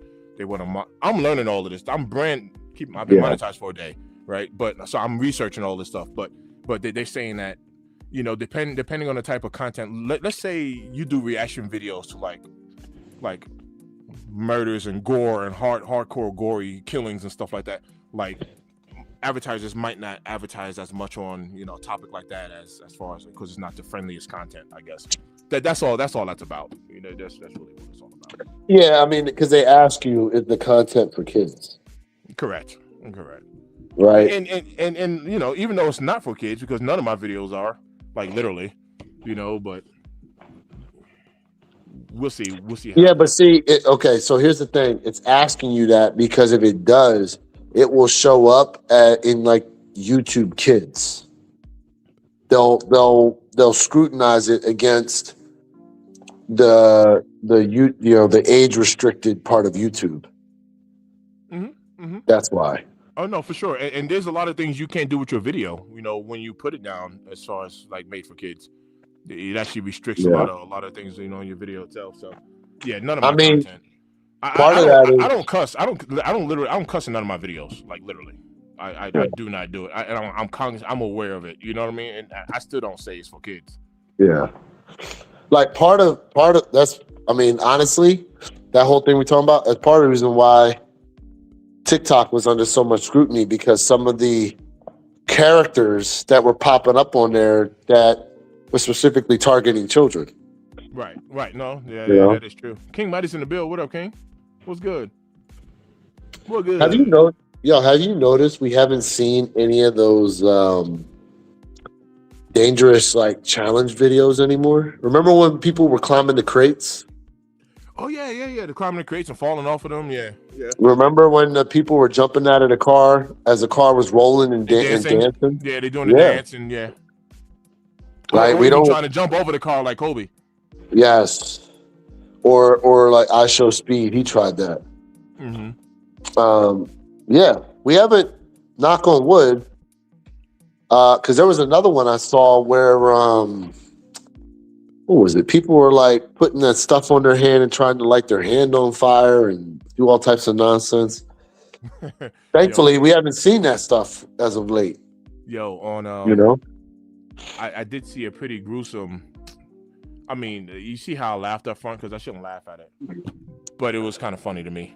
I did see this gruesome video of this cat messing around with a firework, and it looked like it was a mortar, like he was supposed to drop it into the tube, but they were holding it, and he's like, yeah, I'm probably gonna hurt myself doing this. I didn't read the instructions on it or anything, and somebody else lit it, and almost instantly, like when he like got the flame and that fuse, it was like, I mean, it blew up instantly. Yeah. Instantly, and the guy ran away, and all you saw was like his hand. His hand was all bloody. You saw blood dripping from his face. I was like, ah. Yeah. Yep. That's how that one football player, he used to play for the Giants. I forget his name, but he was lighting fireworks and unfortunately blew 2 of his fingers off. Shout out to King Midas. Said, hey everyone. If you are enjoying the content, don't forget to hit that like button and subscribe to this amazing channel. This is the thing. I'm Possible, J Elevate, and we're your Kicks 26 and one pair at a time. Appreciate the plug, my brother. Thank you. Definitely appreciate that. Thank you. Oh yeah, Jason Pierre Paul. Thank you. JPP. Yep. JPP. Tookie Johnson in the build. What up? So let me ask you this, because we still have Bugs Bunny 8s. Bugs Bunny 8s, yes. We still have I'm in year 4s. I'm on my year 4s, yes. And there's something else I'm missing. What am I missing? The Griffies just came out. I'm on 4s. Oh, apparently those Costco SBs are being pushed to January, I think. There's something else supposed to come out the rest of this month. Yo, the more and more I look at these dark mochas, I ain't gonna lie. Listen, I want them, but I'm gonna wait. Nice. I'm gonna wait for them to go on Sneakers app. I'm not paying. I'm a year that shipping. Yeah, I don't blame you. Yeah, I don't blame you. But you want to know what though? And I'm saying this actually respectfully to the shoe because we already know, with Armand you get better quality, right? That's already there. But I'm saying this respectfully. These, you can't even compare these to the Cave Stones though. Like this isn't even like a Cave Stone battle now. Like these colors are completely different. It's completely different than the mock-ups that I saw before. Yep. I mean, these were going to beat the Cave Stones anyway because it's an Armand. But now, I mean, this color isn't even... I mean, a mocha versus the Cave Stones are pretty much like gray, bro, for the most part. Correct. So, these are two different... We're talking about a mocha. A mocha is a brown, you know what I mean? So, yeah, this is two different colors now. Correct. But I mean, when you put them next to each other, you really see the difference in them. For sure. But yeah, for sure. But I'm liking these joints though. I like them. I do. I think these are really nice. Personally, I think it's the best AMA 4 they've put out. Oh, nice. Yeah. Nice.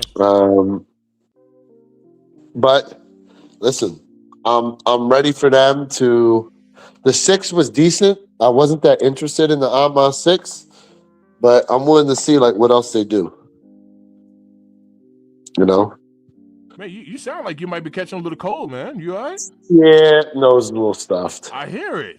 Uh-oh. Hold on, Nose somebody clear needs stuff. a little nasal flush. Yeah. Little nasally. Yeah. I feel you. Feel better. Feel better. It's all good. Yeah. Dory said it looks like that expensive leather couch. Yeah, Yes, it it does. does. It does. Yes, it Don't does. it? Don't it? It does. That it does, bro. I like the way these joints look, man. Like I really do. Now that we got official images out, it looks way better than I thought. Yeah. It It's looks it's way one of the better than- better it's one of the better 4s that have dropped this year. All right, collab wise, right? Collab wise, where do you rank them? collab, Between collab. Brick by Bricks, Undefeateds, and these I'm on 4s. Oh, the Armor 4s will go underneath both of those, bro. Mm. Oh yeah, I mean, I'm a little biased. I'm definitely a little biased with that one. Beautiful shoe, but now, with that being said, outside, because obviously it is a collab, but outside of that, I will put those above every other 4 that we've had. Well, Don't tell Jay that. He'll no, get mad. because I was just about to say I don't know if I would put it above the White Cement 4, Bro. but I would put it above the Red Air Force. I'm a little biased with my SB Navy though. I ain't gonna lie. I'm a little biased with those. I'll have to get them in hand before I put those above my SB Navy 4s. But I probably would. Look. Kick and Trip said undefeated for sure. So you will put these ahead of the undefeateds? Wow. Is that what you're saying, fam? Would you put these above the undefeateds? I'm curious. I think, listen, I honestly, in terms of quality and color,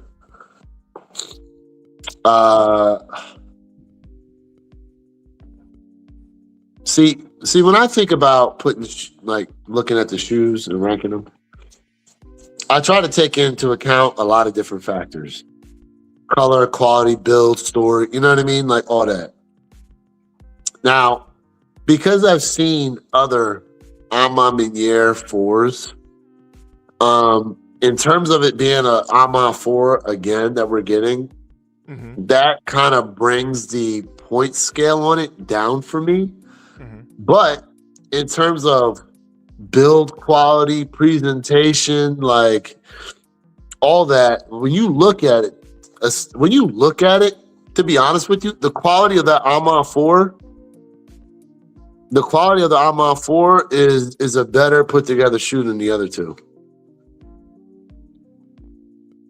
And you know, and that's build quality. Now, in terms of, and honestly, I do agree with that simply because it's an Ama. So I mean, in theory, it's supposed to be, if that makes sense. It's literally supposed to be. Now, just thinking about the undefeated 4, it's the fact that they gave us a shoe essentially we never thought we'd be able to get our hands on. Now, technically, we still, quote unquote, don't have our hands on what the original build was. They gave us essentially, I don't even know what the right word for it is. Not necessarily a replica, but they gave us something, right? They let it's the undefeated 4 for the people. Let's just put it that way. How about that? Right. Okay.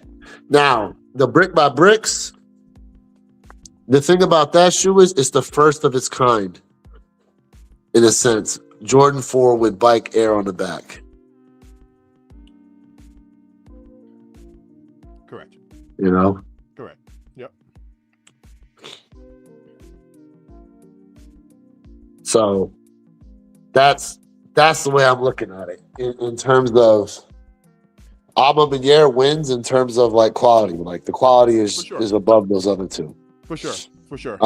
That part I do agree with. Just to clarify, Kick and Trip said no, it goes under the undefeated because I was asking. I was like, oh snap, you put these over the undefeated? No, he's saying that the undefeateds are above the Ama 4s. The undefeateds is like a unicorn pair that we could only dream to own. And Nike gave us something. honestly, let's think about it from this perspective, bro. If they never ever dropped the Bike Air 4s, none of us would ever think to ourselves, oh, what if they put Bike Air on the back of the shoe? Mm-hmm. Like, it's just something we've never had before. And it was executed in a great way. Not only did they make the shoe nice, but the box presentation, the whole story behind it, like everything that went into the brick by bricks was done very well. But again, if they never made that shoe, no one's sitting here thinking to themselves, oh man, what if they made a shoe that represented like the bricks of New York City and right, putting Bike Air on the back? You know what I'm saying? Like, right. So Yeah, no, that is a fair let me ask you this. fair take. Let me ask you this. With the undefeated 4, what change would you make to that shoe? Because I have one. Oh, with the undefeated 4, what change would I make?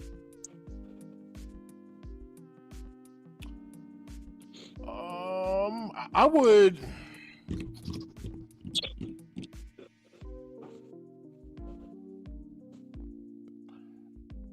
I mean, initially, I would say the initial materials. I'm okay with the lighter green that they chose. I know the green is different. Okay. But I would potentially just go with like a better nubuck, a better quality. Maybe not so low cut, nubuck. Something Okay. that has a little bit more, kind of like the materials of the brick by bricks. Okay. So right? The thing I thought about was either you swap the Nike Air out on one of the back tabs for the actual undefeated symbol, or you do it like you did those Craft Ivory 3s, where remember, like, it was clear, and then like on the inside, like you could see remember, like the Jumpman was clear, but Nike Air was under it. So instead of the Jumpman, like, it's the undefeated symbol, and you see Nike Air through it. I got you. Plenty in the bill. What up, Plan?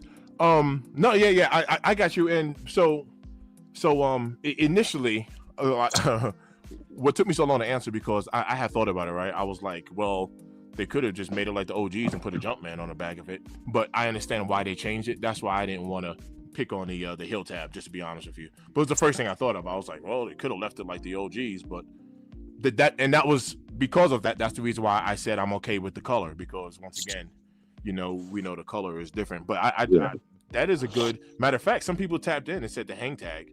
King Midas hang tag. Yeah, he didn't. See, I don't personally think of the hang tag because I don't wear that damn thing. But it didn't come with the metal chain, right? Yeah. They had the little plastic piece, right? Correct. Yeah, see, it should have had the metal chain. So if people are talking about that little chain, yeah, I agree with them. Right. It should have had that. So, Sneaky Tyler said it would have made the material dark green leather.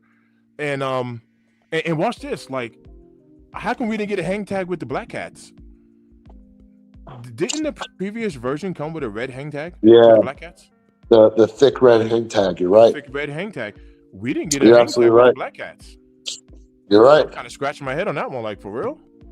Well, listen. Next year, Nike's trying to essentially take it back to what they used to do. So I would think that they're going to start implementing hang tags more, seeing as how they're going to start doing face boxes and now retro cards as well. For sure. So if you're doing that, bring back the hang tags too. Yeah, bro. I do understand the concept, right? Like I do understand the concept of people like, I don't care, you don't wear none of that stuff. Me, I'm a fan of like presentation. Yeah, I need all that. I like it. I like it when we have a nice box, right? Remember the shoe tree, the shoe trees, the actual plastic shoe trees we used to get. You know what I mean? Whether it's some tissue paper, whether it's a hang tag, whether it's a card. I'm here for all of that stuff. Like, I really am. I can appreciate like the craftsmanship. You know what I mean? Even if it's just something that's printed off and it's just a generic card, I want it. You know what I mean? I can appreciate that stuff. Yo, you ain't never lie about that, because so I have the 2013 pair of Gammas with the hang tag, the plastic hang tag. Mm-hmm. Bro, for as much as they charging for these 11s, you mean to tell me you can't, bro? And you know damn well them plastic shoe trees was what? Probably half a cent on the dollar, right, bro. Right, it's nothing. It ain't costing them nothing. Hey, just a sneakerhead. I'm gonna say it again. I can appreciate a nice box. Pause. Oh, look at that, using that Gamma Blue. Yeah. We weren't too hard for our like this right here, fam. This right here, yes. Yeah, like, look at that. Yep. Absolutely. And look, I'm sorry if I'm missing a bunch of comments. It's hard to see on the phone. Shout out to everybody that's tapped in right now. You good? On the night, man. Celebrating our guys' milestone achievement. You know, that good stuff. You know? Hey, thanks for tapping in. Like literally everybody, thanks for tapping in. I have finally hit monetization. For those of y'all that's new who's tapped in, look, I'm going to talk to my content creators right now. For anyone who is not monetized yet, I'm going to tell you, this has been a gruesome process. It's been very extremely painful. It's been tiring. It's been stressful. It's been all of the above. It was nothing easy, for anyone who's done it and it was a walk in the park. Congratulations, because it was not for me. I mean, this was a 3-year process. I look at this like a 3-year internship with YouTube, and finally, the internship is over. That's how I'm literally processing this. So, anybody who's in this thing, don't give up. That's all I can. Just stick with it. Don't give up. Real quick too. That reminds me. For those of y'all that tap in on Saturday mornings, it changes things now. You said yes. Yeah, that's right. On Saturday mornings, I will no longer be live streaming my personal channel. We will all be connected to one pair at a time. You are absolutely correct. Good looking out, Day. I appreciate you. Salute. I appreciate you. We got Heart for the World. Hey, Lou, this is the church right here. Heart for the World Christian Center. This is the ministry. Way. That's the ministry right there. So, wow. So our next event we have coming up is going to be the Christmas outreach. I live streamed the Thanksgiving outreach. The Christmas one is the Thanksgiving one on steroids, right? So that's the biggest event that's happening right there. Kicknology in the building. Yo, what up, fam? Appreciate it. Oh, that reminds me. Y'all got to go check out your boy on IG. They got him and Plenty Hardaway got something going for the Bugs Bunny 8s. Speaking of, I think Plenty is still tapped in. A Truth. Let's try to coordinate something. Me, you, and Plenty, man. So we can get a live stream going. Try to get something going here. December 20th is the outreach, by the way. December 20th. We got shout out here. What's good? Where your kicks? What's good? Hey, don't forget, you got something to set up with the guy that was on with us on Sunday. Your boy who served that time. Yes. Yep, car guy. Yep. Yes. Yes, car guy. Yes. Yep. Yes. For sure. Yeah. Sure. All right, cool. Plenty still here. So he said, let's do it. All right, yeah, man. We'll coordinate. We'll get something going behind the scenes. Yep. Say yes, sir. Giveaway of the Bugs Bunny 8s.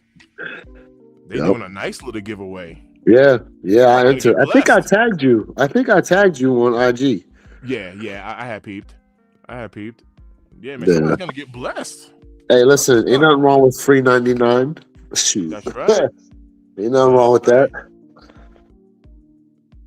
That is correct, though. Yo, you know it'd be nice to do like a end of the year like a giant panel end of the year live?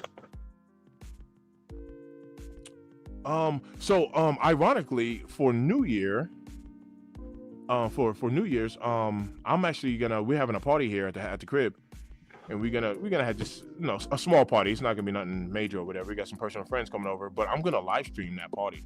So I'm gonna move my camera upstairs and just live stream just us kicking it. To be Okay. honest. Yeah. You already got So, your New Year's kicks picked out? I do not. Now that you mention that, I don't. I don't either, bro. I don't know what to wear for New Year's. I might go get me a pair of Birkenstocks and have my toes out. Man. All right. I got a question for everybody. Everybody tapped in the chat right now, okay? Remove Brick by Bricks, remove Undefeated, remove Black Cats.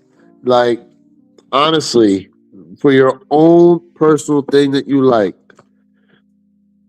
what has been your favorite pickup of the year? What has been your favorite pickup? Like the shoe you looked at and said, regardless of hype or what anybody else had to say about that shoe, you're just super happy you have it in your collection. Oh man. So pretty much you're saying remove all of the hype cakes. That's what you're saying? Well, I'm just saying, like, it's so easy to go to a hype kick, but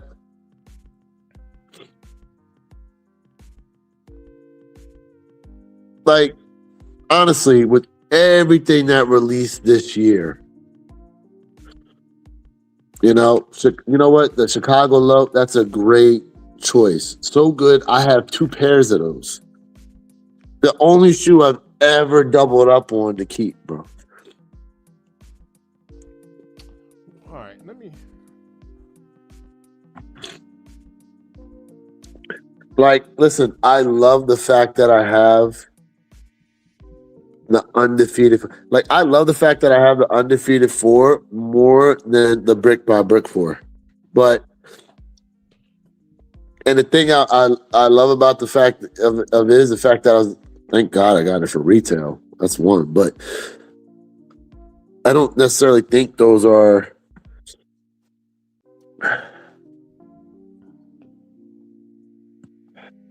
like the favorite thing I picked up this year. You see, and for me, it actually is because kind of like the point that you were talking about with the Gamma 11s on how long it's been since we've seen this shoe. Okay. The Undefeated, we just went 20 years. You know what I mean? Yeah, you're right. You're right. I'm like, you're wow. right. You're right. 20 years, no actual opportunity to have them. See, that's you're absolutely right. So even though there's pairs that got issues and all that stuff, it's that we waited 20 years for this, and I'm like, oof, yes, give them to me, yes, and then take a look at the high 85 breads. See, to me, that shoe, to me, I almost feel like that shoe is closest to my heart. It's definitely there for me too. But look, Sneaker Tyler said flu games. Look, those flu games sat around, and I love my flu games.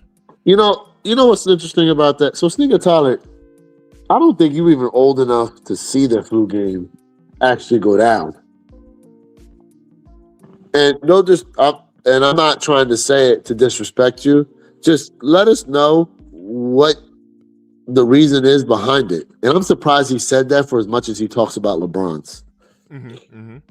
Yeah, that's a. Oh, Sig said flu games too. Flu games, yep. He said one shoe is too many to list, and that's one thing that's kind of monumental about this year, right? I had said this in my my soft pink, my Jordan 5 video. Being that this is the 35th year anniversary for the 5s, I'm like, take a look. We got Tokyo 5s, you got grapes, we got fire red, we got the metallics, we got the pink awakes, the racer blues. We getting 5 at the 5 at the 5 at the 5. I'm sure we got more than that. I just don't have them, right? Oh, the fires that just dropped. What's the black ones? The Saint Germain. Pierre Saint Germain's. Yeah. We got those. You know what I mean? Like they've given us so much, but then again, I'm not complaining about it. I'm like, this is the 35th year anniversary. Man, we got blessed. We literally got, bro. I still need Tokyo 5s. I do. I need Tokyo 5s. Well, I'm good on them joints. I'm good on them. Like, man, I was happy I hit them for retail, but oh, I can't wait. Kicknology said people gonna be mad at my top 10 list. I can't. But see, wait. Like it's what he wants for himself, you know, like. Nah, I can't wait. I'm telling you, I can't wait because I'm gonna enjoy it. I'm gonna enjoy that for sure. Honestly, I feel like I do. I just kind of feel like maybe my favorite two were. I mean, I doubled up on Chicago lows, and I have no double ups of anything in my collection. But for some reason, something said get two of those. You see, and I think a monumental kick, a white cement 4 though. Like that's come on. I didn't have a white cement 4, you know, in my collection anymore, bro. I needed that kick. It's crazy though, because as much I like the shoe, but I'm glad I have it, but I'm not necessarily like my heart ain't skipping a beat for them joints. Well, all right. Let me put it to you this way. And I'm saying this like all hype beast aside. So this is zero hype beast. I would take a white cement 4 over a brick by brick. But I would take an undefeated 4 over the white cement 4. So if I had a choice, like if I had a choice and someone was like, yo, white cement 4. Wait, say that one more time. I would take a white cement 4 over a brick by brick, but I would take the undefeated 4 over the white cement 4. Yes. 100%.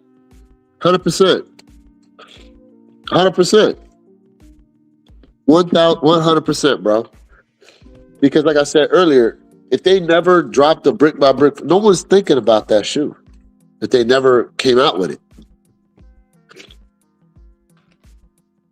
But an undefeated, yeah, for sure. Definitely over white cement 4.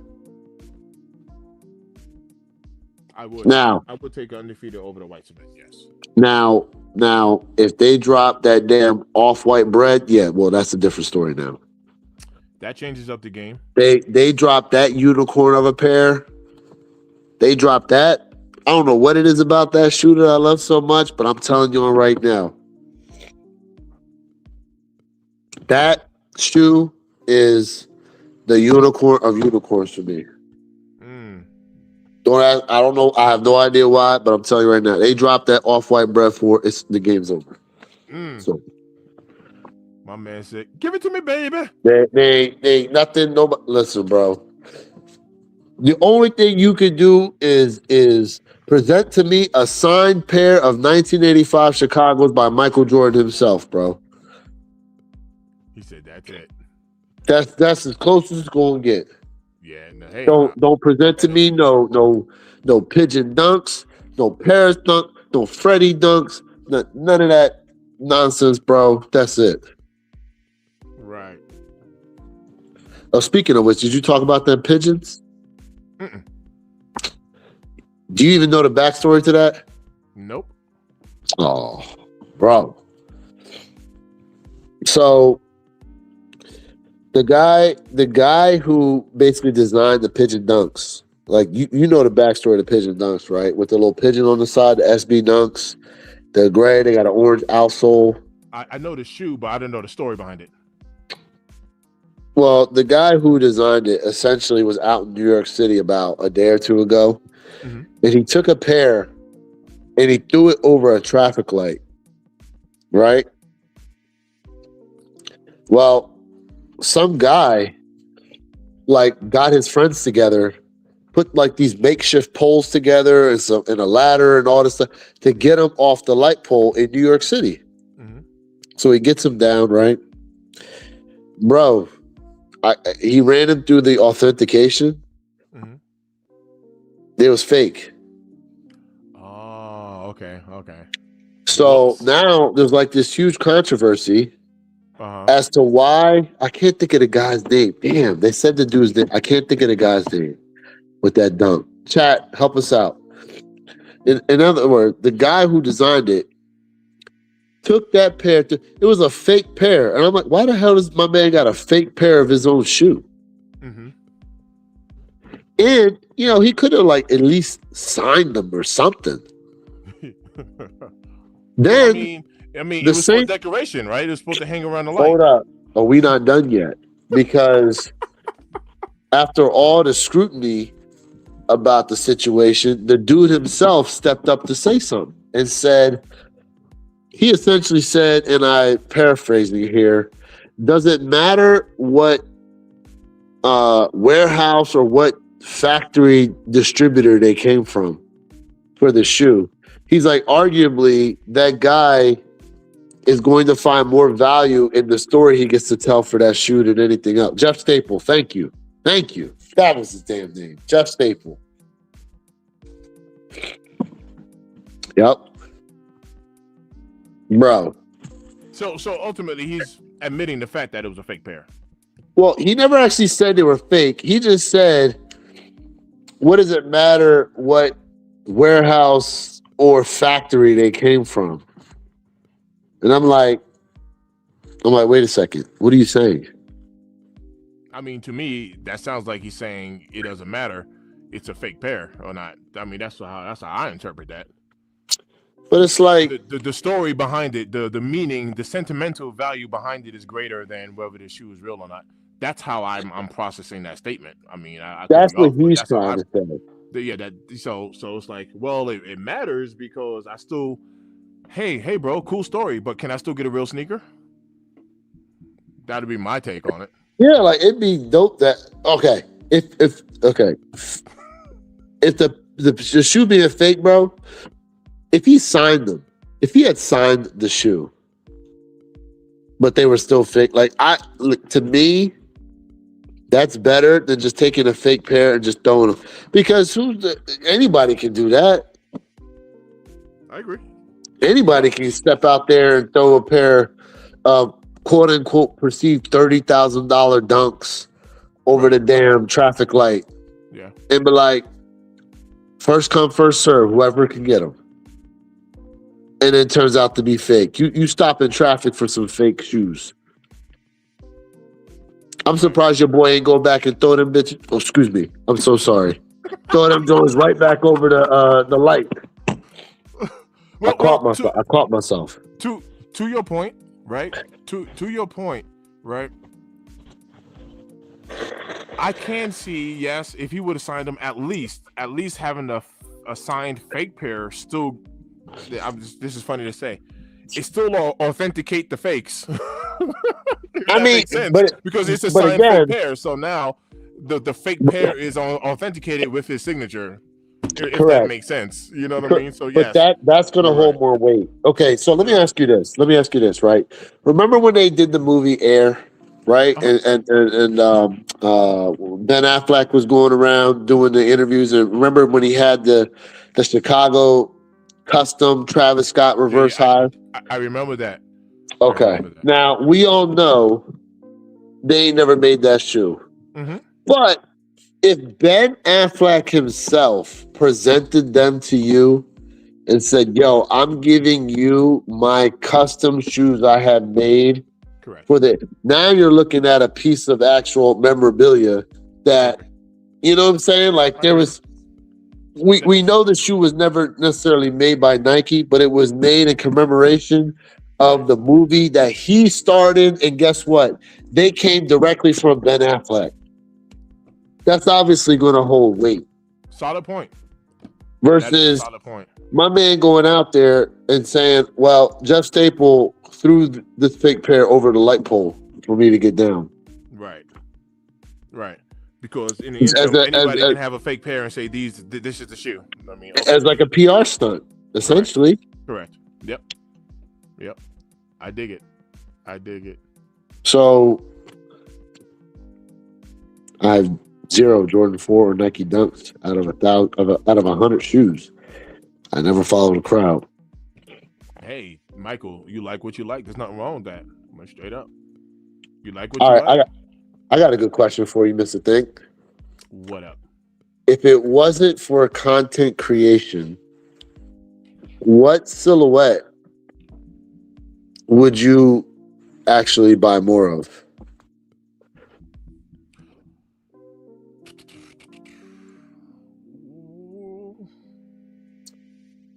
You said, well, I I buy like I buy what I like too, though, which is why I don't get everything. I still buy what I like. If I was to buy a hype kick, I wouldn't keep it. So if I buy a hype kick for content creation, I wouldn't keep the shoe. Okay. So like,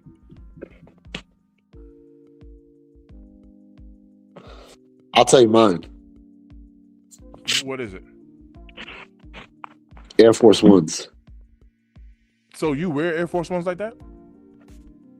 I have a few. But if I had more room, and if it wasn't for like, wanting to do the content creation like that, there's a lot of Air Force Ones that drop that I'm just like, yo, I really like those. Wow, that's that. I mean, I'm surprised you don't buy them more. You know what I mean? So you don't buy them just because of content creation. It is that in the room, right? Like, listen, like I just got those. I should be receiving tomorrow another pair, but I gotta drop my computer. Hold up. Like the Oregon Air Forces, like I just really like them, and I feel like they come out with a lot of nice colorways and stuff like that. But the community as a whole has lost its luster when it comes to the Air Force One, the low Air Force One low. The low. Have you? Well, yeah. Wow. And this is the only reason I'm asking, because to me that almost seems like a hindrance on you, for you not to be purchasing something that you actually really want to pick up. Yeah, but see, the other part of me too is the I keep picking up shoes that I essentially missed out on as a kid too. Yeah. With sure. A lot of the so that's the other situation. It's like, all these shoes I missed out on as a kid. Mm-hmm. So again, so that kind of goes back to when you said that you would do like a white cement pour over a brick by brick. There's a lot of Air Force Ones that I really like, but they don't necessarily have like nostalgia. Mm-hmm. Or the unicorn, type thing. Right. But I don't know if that's my internet, but I'm lagging on my end. You don't seem to be lagging to me.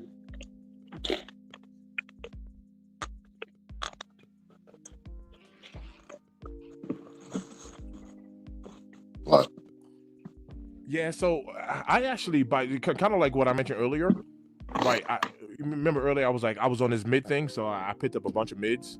Yeah. Videos on them. You know what I mean? And then I was like, I phased out of the mids and started going into the Jordan 1 lows. So now I'm on my low thing now.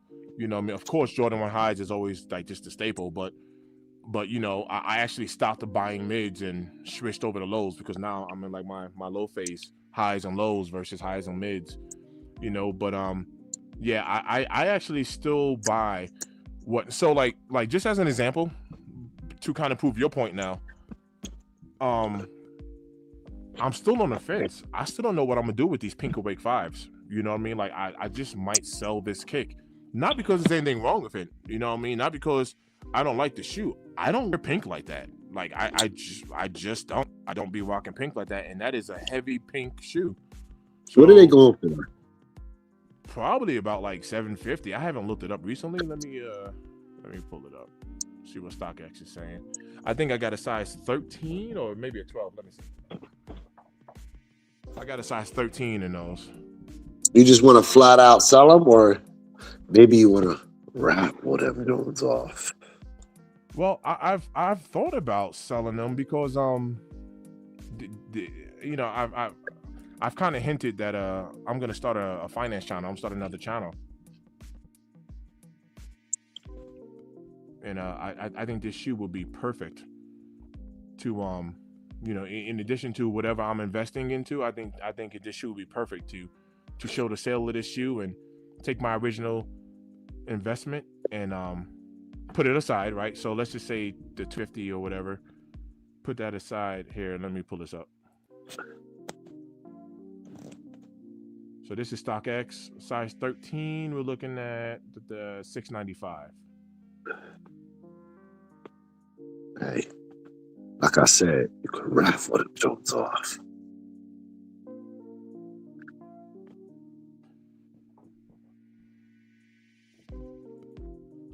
So we'll see. We'll see what I'll do. You know, with them. That don't necessarily mean I'm gonna get rid of them, but I mean, it's definitely not a shoe. It's not a shoe that I'm attached to. I'll flat out tell you, regardless of how much it's going for, I'm not attached to that shoe. It's Christmas time, you know. Well, this is another plan. This is another plan that I actually have for the channel. I want to create a higher tier channel membership, and that higher tier channel membership can have access to anything that I'm selling for below resale. So no matter what the shoe is, you can get it from me for below resale. No matter what the shoe is going for. So like, just to give you an example, you know how your Jordan, the pale ivory, elephant swoosh, let's just say right now it's going for $115. I'll sell them for $70 or something like that, or $80 or so. I'll sell it for below whatever the resale is. But Mr. Thing, it's a $180 shoe. That's not what it's going for. So you know what I mean? I'm trying to think of a way to, but I want to have like a higher tier membership, and anyone who's involved in this higher tier channel membership, you have access to my shoes for below resale, which means that you're gonna have instant equity. It's gonna be instant profit if you buy a shoe from me. Instant, right out the gate. If I was to sell my brick by bricks, it'd be worth you buying it from me. That's what I'm trying to say. I want to make it worth your while. You know what I mean? I'm not greedy. One thing I'm not. I got the shoe for retail, right? I paid $257 after taxes for that pink suede.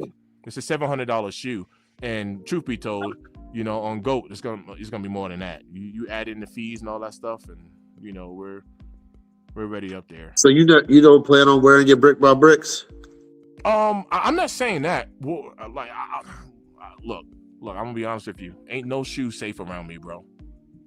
It's a sneaker. Like, whenever I put on like my business hat, like, it's a shoe, bro. I can watch this, and this is kind of like the strategies that I'm gonna share when I start this finance channel. Let's talk about the brick by bricks. I got those for retail. It was what, $225 sneaker, right? It's an $800 sneaker now. I can take this shoe, sell it, take the original $225, put that on ice to buy another shoe with. Take this $500, $560, put it into the stock market, flip that money, that $560, and then go buy a brick by brick again for $800 or $900. I still have money set aside for another shoe. I doubled the money, and I got the sneaker back. That's going to be the concepts that I'm going to be sharing on this finance channel. In turn, I'm getting sneakers for free.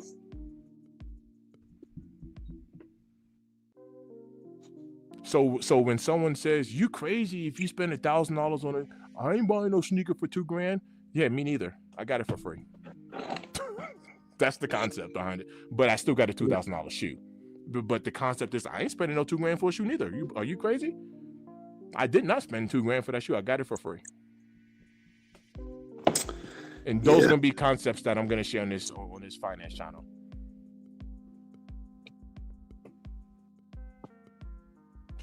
I think the main thing with a situation like that is people understand the risk.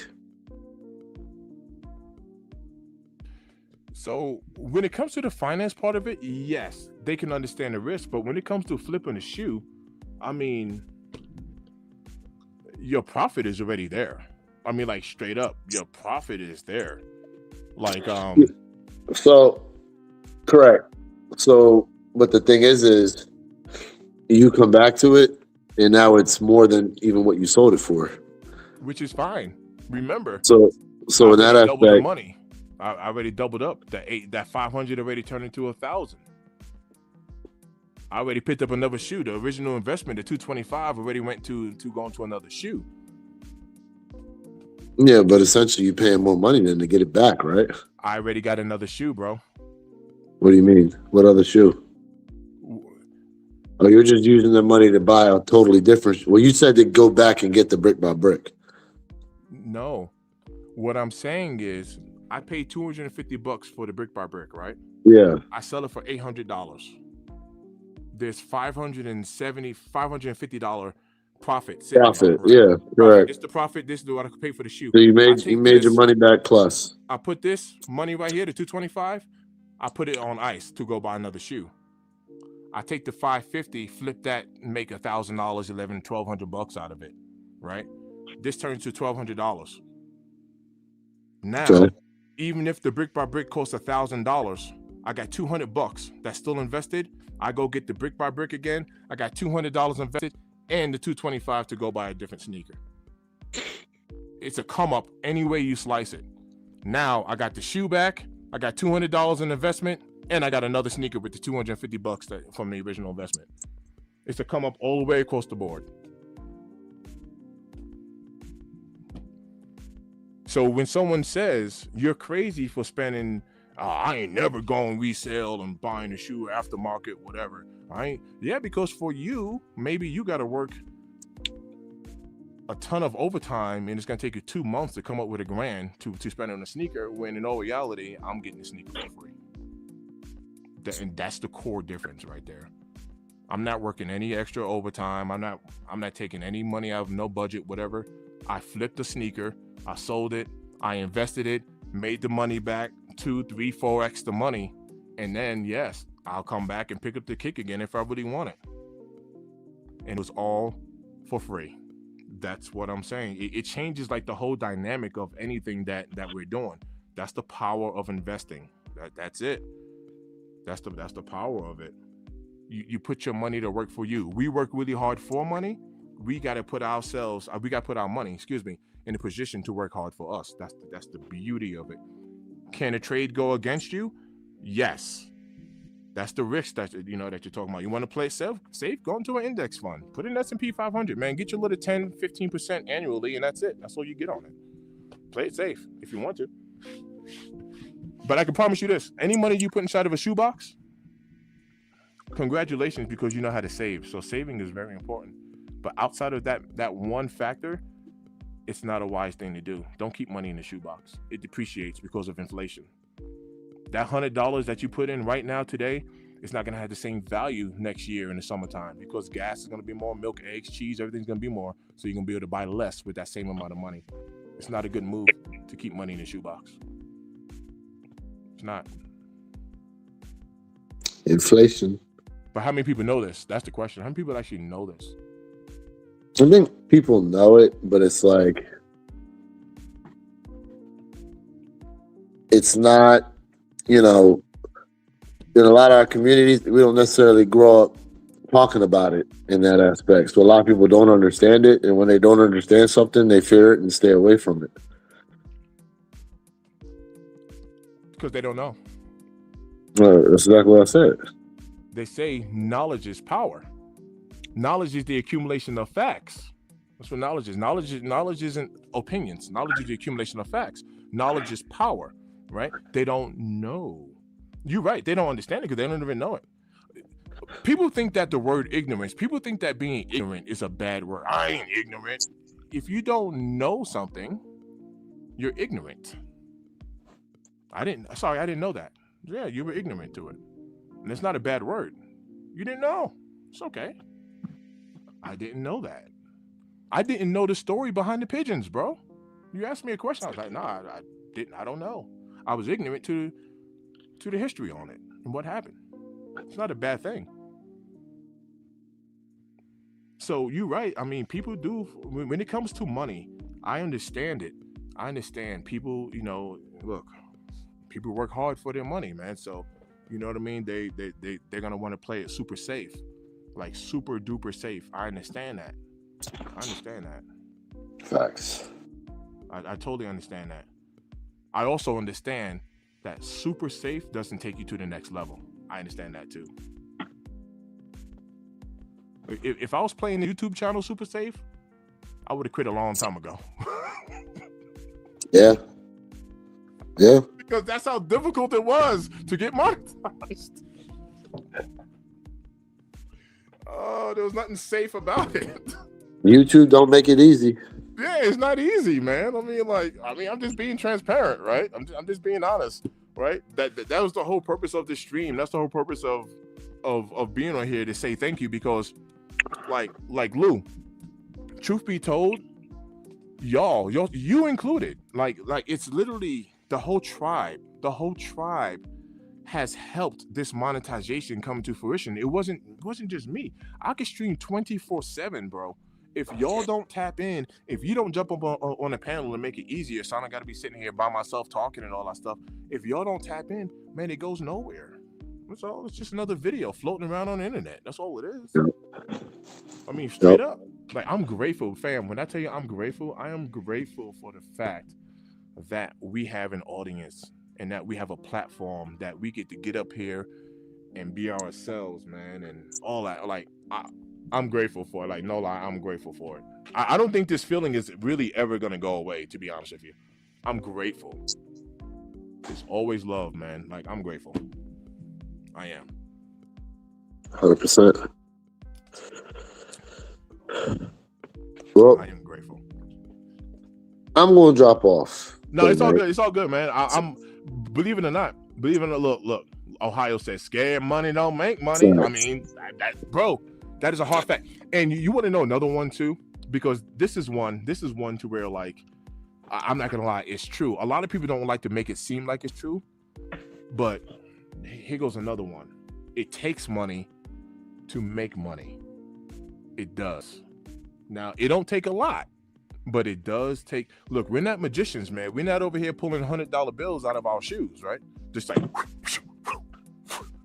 right? Like, nah, man. I mean, you need to have something to get started. It's true. Yeah. You need to have something. If you're going to start a business, you got to have something. Even if I'm just talking about starting an LLC and getting tax ID numbers and getting insurance, and you got to have something. Like, literally, you got to have something. So, you're absolutely right. You're absolutely right. But Lou, thanks for tapping in, my brother. I'm going to shut it down because I'm going to make a video, man. I mean, like, I can't slack. It's video making time. I got to make a video. Okay. I got to make a video.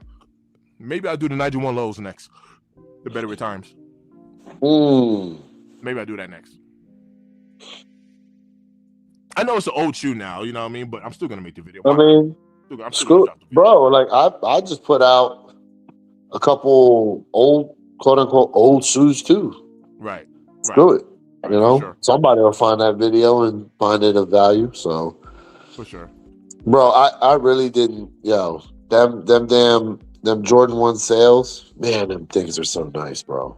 Yeah, I'm gonna spin the block on those. I want a pair of those. Bro, Nike be sometimes, bro. They just drop stuff out of nowhere, and if they just gave it its own time period, it probably would have done better. But you sandwiching that shoe in between. Correct. Gammas and Black Cats and like.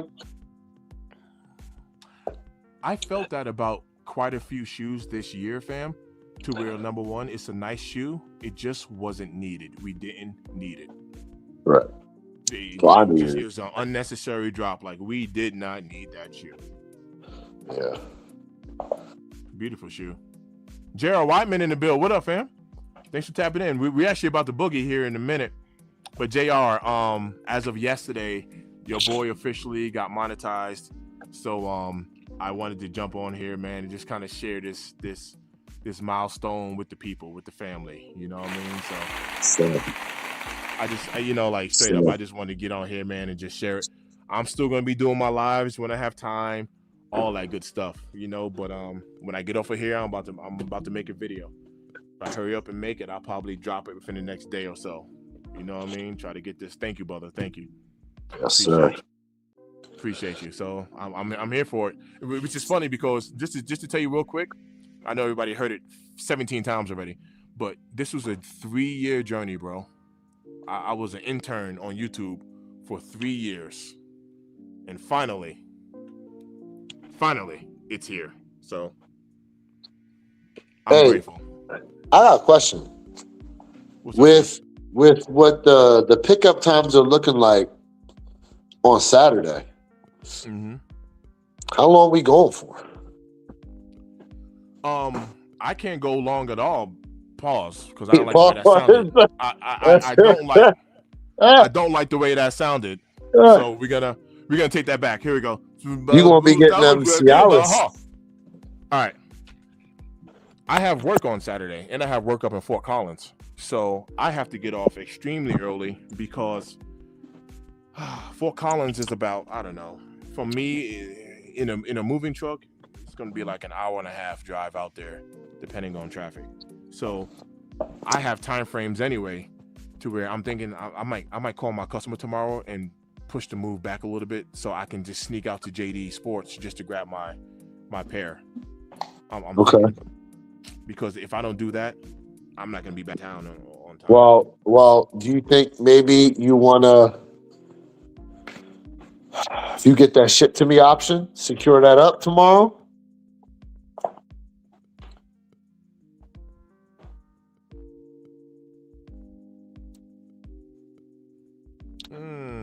Yeah, I'm not sure. Because with DSG, I normally don't do the ship to me. I was talking about JD. Oh, you're talking about JD. But I usually don't. All right, I have a pair. I got one pair guaranteed locked in, like guaranteed. You know what I mean? But are you gonna be able to get to it? Oh nah, I'll make it happen. I did I did it with the Black Cats. Like I went to my move late, bro, to go pick up these shoes. Yeah. I mean, like, am I gonna get in trouble? Yeah. I'm grateful for my customers, but I'm kind of like the owner, right? I mean, I get there, and I said that respectfully. I called them and told them, I'll say, hey, I got some errands to run, and they were cool, obviously. But I mean, it's not like, it's not like I get in trouble, right? So, I mean, hey, I gotta go. I gotta get these kicks, and I'll be out on the move. I'll be there. I'll be there. Yep. Ohio said, y'all think these gamblers are selling out? I do. I think these gamblers are going to be a pretty decent mover come Saturday. You'll have a few scattered pairs on Sunday. I think it's going to be an easy cop for the day of. I wouldn't go, to your point, Lou, I wouldn't go like strolling in there like next week, like Monday, Tuesday, and be like, hey, what size you got? Because I wouldn't sleep on it like that. But if you put in your footwork, I don't see why. I think there's gonna be a lot of dubs. I think people are gonna be doubling, tripling up if they want to. That's what I think. Yo, I think when I go to pick up my pair for the footworkers. So, chat. Do some of y'all really think about the shoes you're gonna wear to go pick up another shoe? Let me know, because I'm really like, maybe I'll throw on my 2013 pair to pick up the 2025.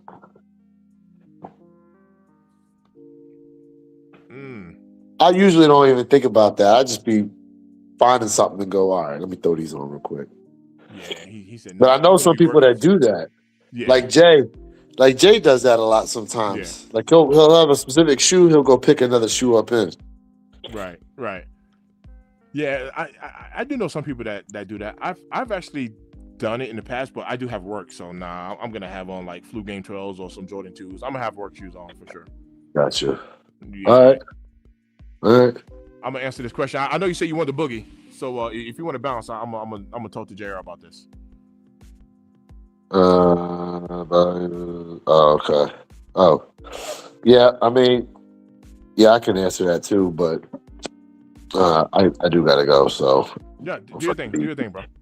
JR, I'll get with you, bro. All right, fam. Hey, shout out to everybody in the chat, man. Appreciate y'all tapping in. Congratulations again to Mr. Think finally hitting that monetization milestone. You know what I'm saying? So continue to tap in. Make sure y'all check us out. One Pet at a Time podcast this Saturday, 9 a.m. Eastern.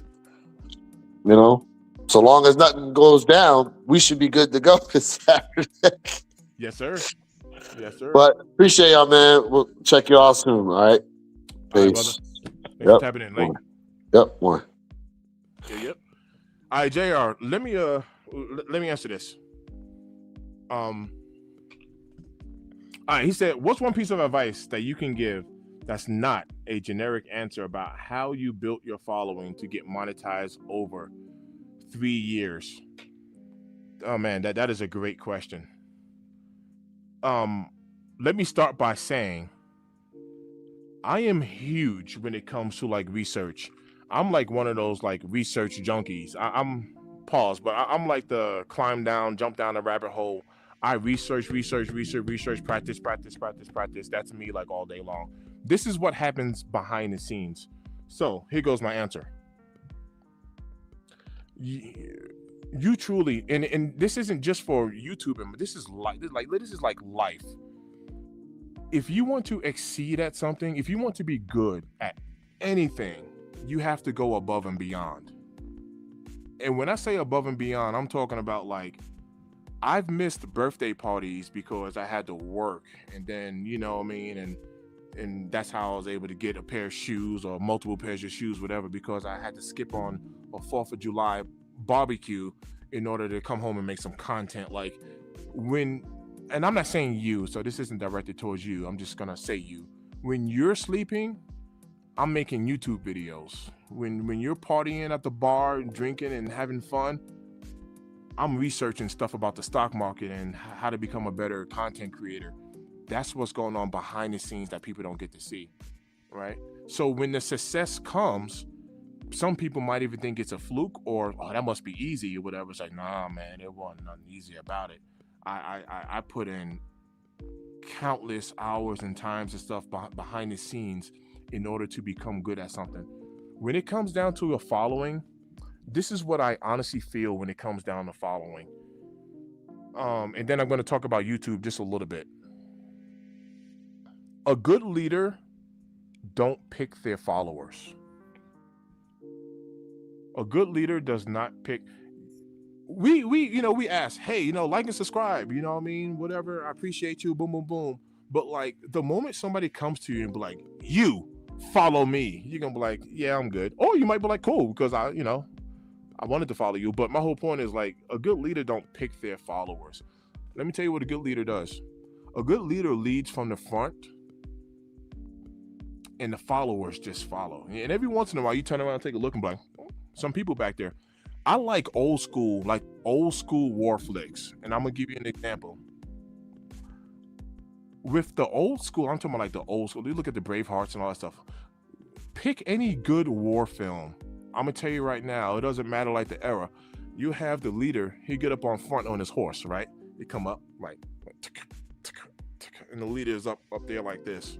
And he stands in front of his whole crew. And he's looking at the enemy. And this is the leader. This is the main guy. He pulls his sword out. He unsheaths it. Shing! And he goes, ah! And he's riding that horse straight into the enemy. What do you think everybody behind him, what do you think they're going to do? They're going to go charging because they see the leader going into battle. And everybody who's behind, man, this is like a kamikaze mission. Like, we know some things are about to go down, but my whole point is the leader is leading from the front. The followers are just following. You feel me on that? Don't worry about the followers. All you got to do is just make content, stay consistent, be passionate and good about what you like to do, And I promise you, I remember I got a video about my first 100 subscribers. My daughter and my niece, my daughter, her name is Jada, and my niece, her name is Samaya. My daughter and my niece was my third and fourth subscribers to this channel. They were number 3 and number 4. I legit had 3 subscribers when my daughter signed up, and then my niece, I had 4. And y'all should have seen me. I was like, oh snap, I got 4 subscribers. Like, oh snap. I made a video about my first 100 subscribers. And I had no idea where the next 100 would even come from. I had 100. I was like, wow, 100 people are following me. I had no clue where the next 100 would come from.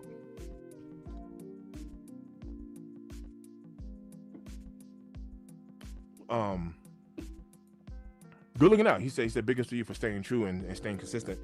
Good looking out.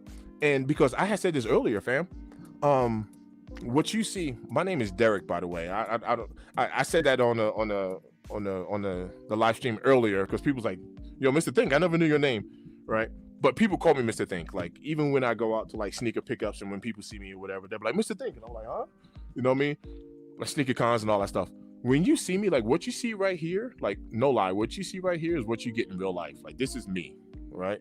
Truth be told, I'm a whole lot more authentic on YouTube than I am when I'm working, because when I'm working doing a move, I got to be professional, right? I have customers, I got clients, you know what I mean? So I wear my J's when I go to work and all that stuff. I have a crew of guys that work, all that stuff, right? I still have a bunch of fun because I'm like a big kid at heart, you know what I mean? I'm a grown man, but I'm a big kid at heart. I like to have a lot of fun, right? But here on this platform, I get to be me. Yes, there's YouTube rules and guidelines or whatever, you know what I mean? But I get to be me on this platform. So be yourself, be authentic. I think people are drawn to people. I can actually prove that. I can prove that.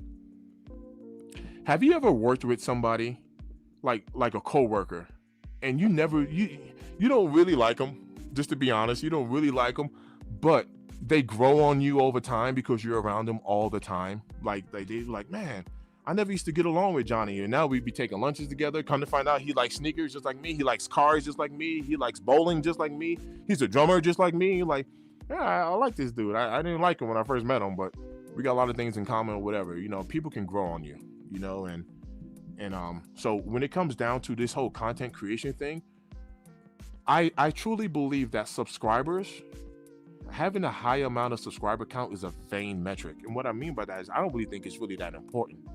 I think there's some bragging rights attached to it, you know what I mean? But I don't think it's important.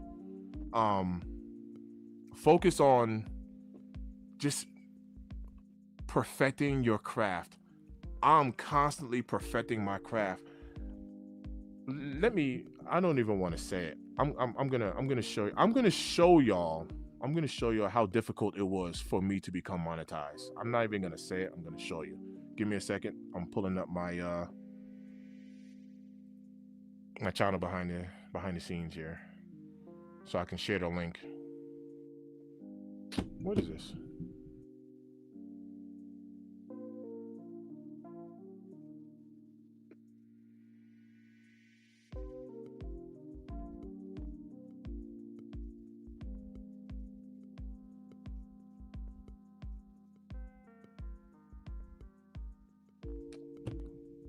My bad. I'm over here.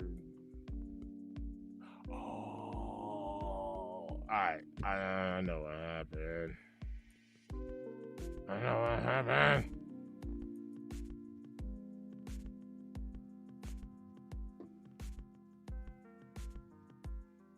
All right, stand by.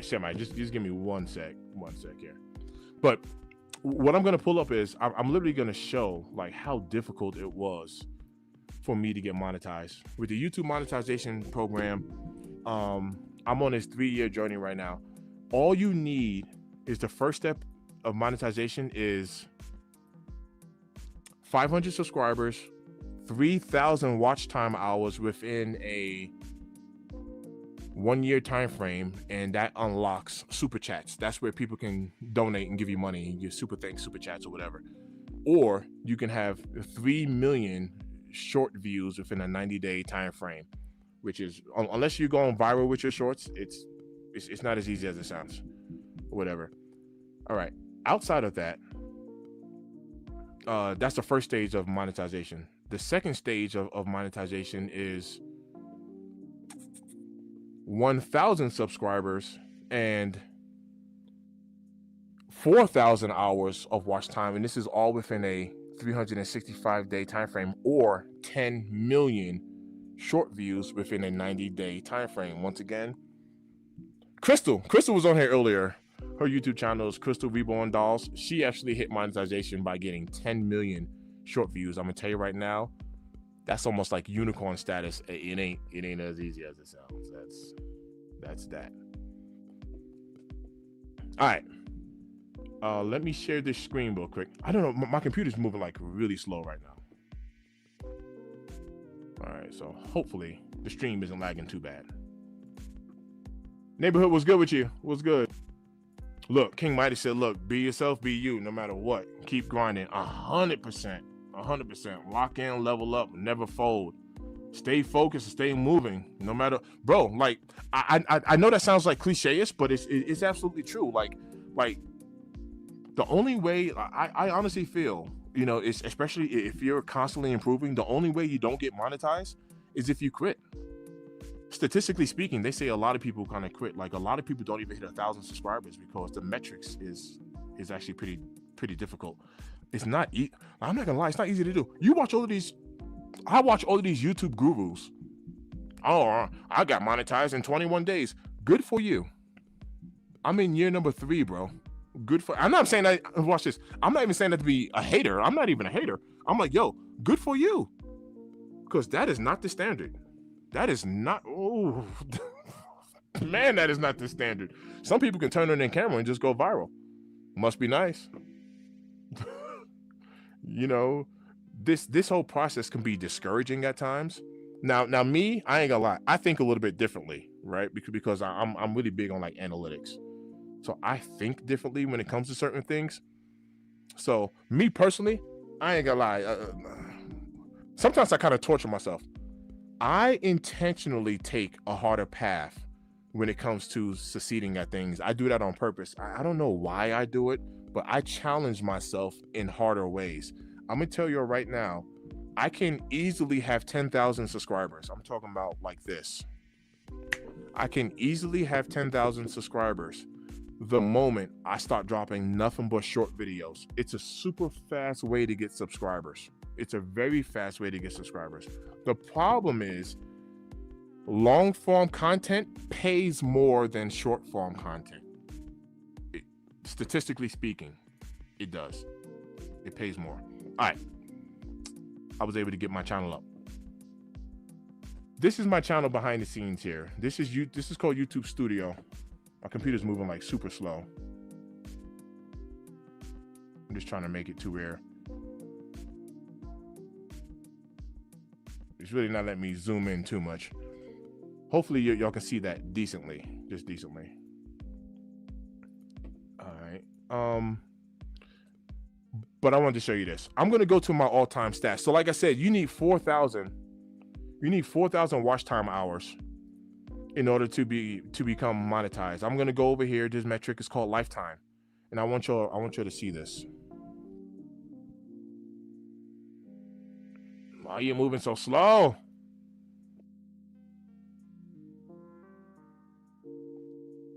Yeah, my computer's moving like super slow right now. Because it's still showing me my channel views, but it's not showing me. Come on. Come on. But you can still kind of see it in like the center of the screen here.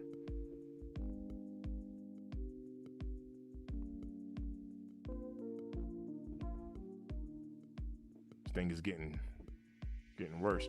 But you can kind of see it right here. Right here, I have 9,800 total hours right here. What that means is, like, no lie, Ohio, thanks for tapping in. Get some rest. Appreciate you though. Thanks for joining the stream. I have 9,800 hours. You only need 4,000 a year. So this goes to show you, I literally doubled the amount of hours that was the requirement for YouTube's monetization, I had to work twice. This is proof.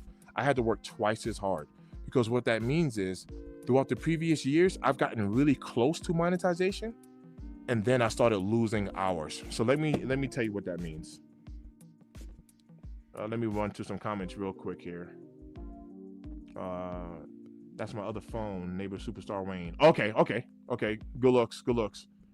Thanks for tapping in. Okay, nice. Look. He said, yeah, my boy's son went viral last night at the Raptors game for dancing, and people are jealous. LOL. Do you understand how perfect things need to be for someone to go viral? Man, going viral puts a lot of stress on you. Let me talk about going viral. I never wanted to watch this. I never wanted to go viral before I got monetized, because if you go viral before you get monetized, that helps you to get to monetization. And then after you get to monetization, it's a whole new process.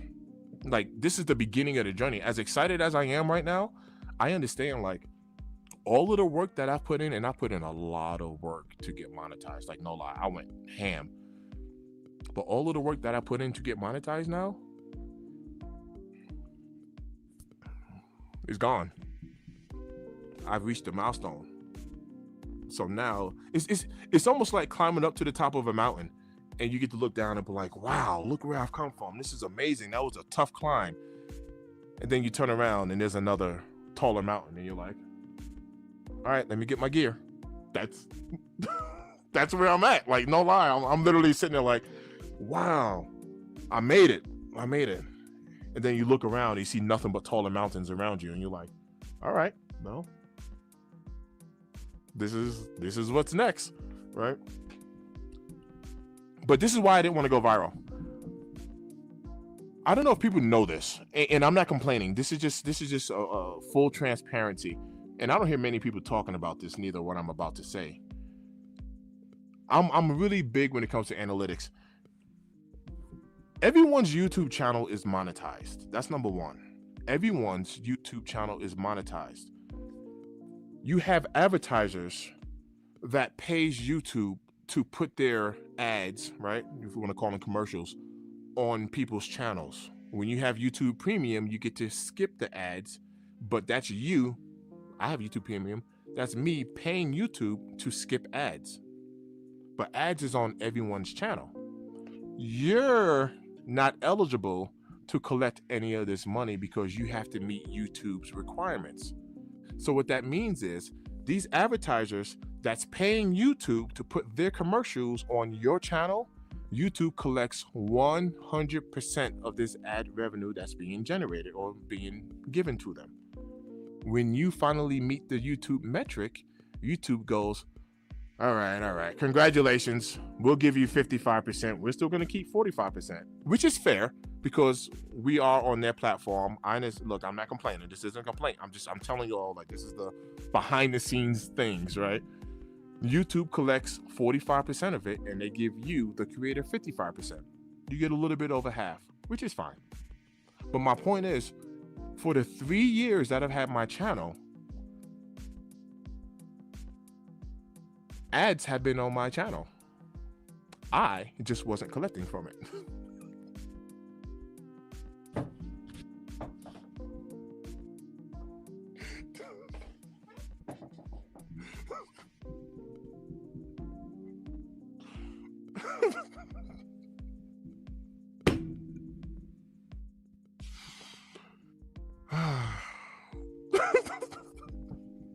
I wasn't collecting from it.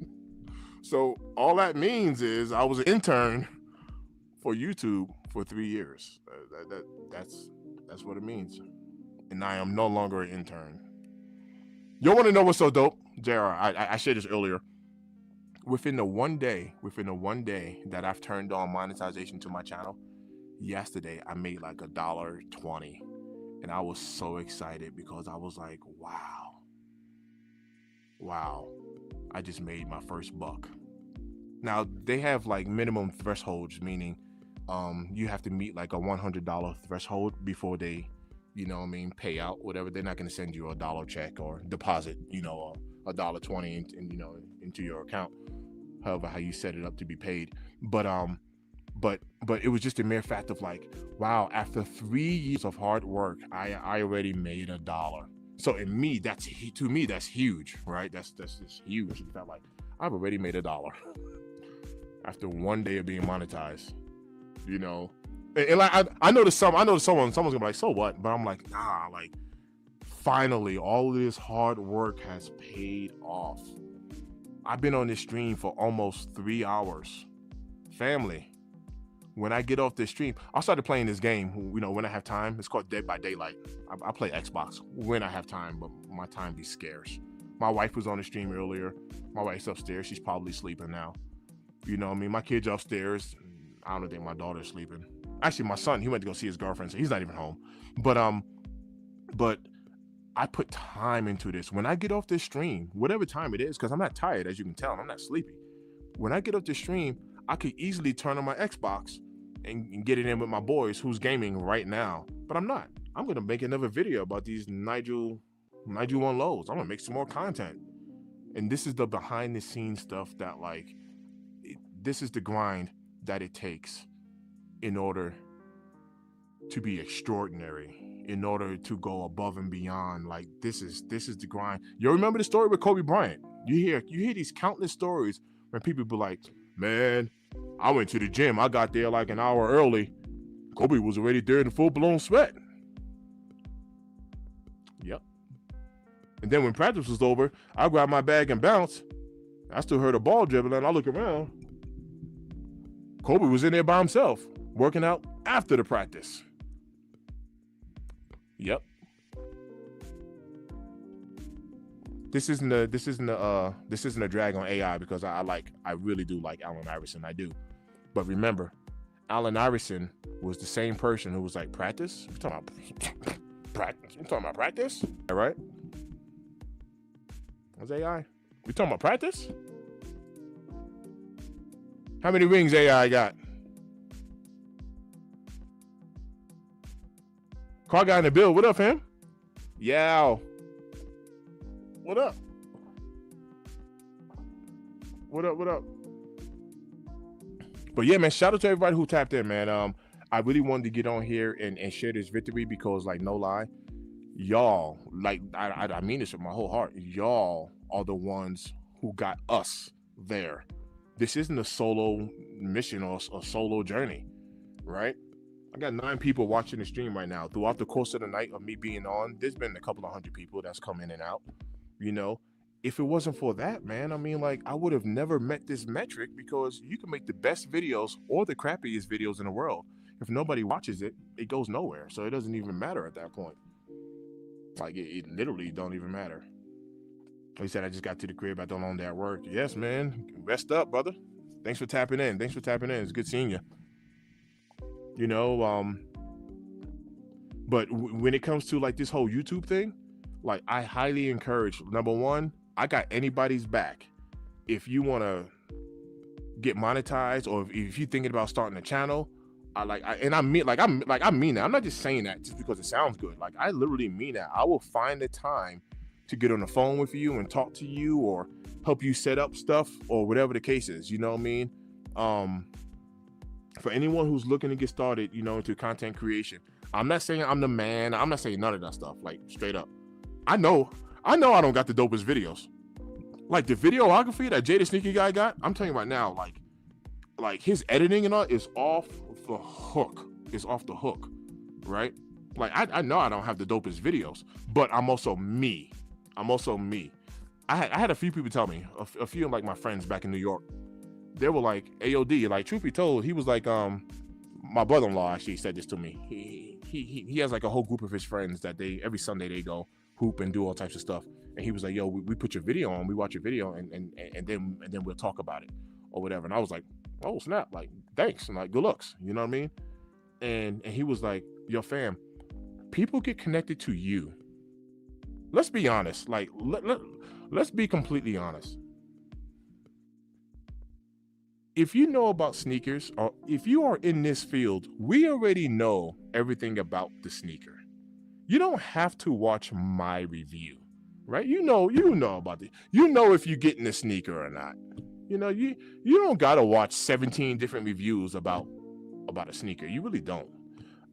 Everybody's already watching Rare Testers and Fomer Simpson and Jay the Sneaker Guy, and he got kicks, and everyone's the vintage Tony D2 Wild. Everybody's watching all of the bigger, myself included. I watch all of those guys too. I don't watch Jay the Sneaker Guy as much. No hate, but because I got to make my own content. You know what I mean? But I watch Rare Test. I watch all of the bigger guys. Skip Goes Hard. The dude is funny. I watch all of these people as well. I follow all of these people. I watch all of their content, including my guys, Rare Kicks 26, J Elevate, and King Midas, Kicknology, Plenty Hardaway. I watch even my own people. I do all of that. I make time for all of that. But at the end of the day, you ain't really drawn to no sneaker. It's the person. So here goes a golden nugget behind business.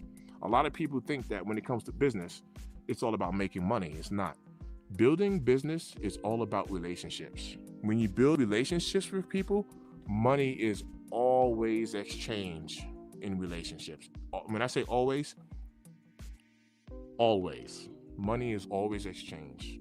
You build a relationship with somebody, and eventually there's going to be some sort of money flow that's going to happen. Whether y'all are making money together or you're exchanging money amongst yourselves or whatever, but there's always money exchange. It just does. And that comes at the cost of relationships. So if you focus on building relationships with people, literally everything else is going to follow. It'll follow. My bad. Let me get to some comments. Come over here blabbering. All right. He said, I'm going to rock my Nordwalk tomorrow. They so fire, bro. Yeah, them joints is clean. Gerald said, very good point, bro. Yeah, them SB Dunks is tough, man. Kicking Trip said, word, it's about how people connect with you. Hard facts, man. Thanks for tapping in too, bro. Like, watch this. I'm gonna use Kicking Trips as an example. This man has his own YouTube channel, a fly channel like that. But look at him. Look at what he's doing. He's pouring into here, and that's what he does. Like, he taps into one pair at a time. He's showing love. He's taking time out of his day, just like y'all. Right? I'm grateful. But this man, he got things to do, just like y'all. But yet, y'all are sitting here showing love. Because when it comes to this whole algorithm thing and all that, this algorithm is pointing out people that's watching, right? How long they view duration, how long they stay and watch your content for. This algorithm is so smart. If you like the video, like, the algorithm takes your video and it disperses it to a small amount of people like this, right? And then time goes by, and they see the reaction from it. They see how these people reacted to it. So they send it out to a bigger group of people. And they see how they reacted to it, and they send it out to a bigger. The algorithm is kind of funky on how it works. So even when people ghost watch, that means that they don't subscribe to your channel. All of that stuff really does help your channel. Like, it really does help. A lot of people be calling out ghost watchers. They'll be like, yo, my analytics told me that 80% of y'all ain't even subscribed to my channel. Y'all need to sub up. I honestly really don't care, but I'll be honest, I really don't care. Ghost watchers are watching my channel from behind the scenes, so I really don't even care, to be honest with you. Y'all can watch from behind the scenes and never hit that subscribe button. Thank you for watching. That's the most important part. You know what I mean? Is that people be watching my stuff. You know, so. But I do appreciate the love, for sure. Sauce Walker new music video.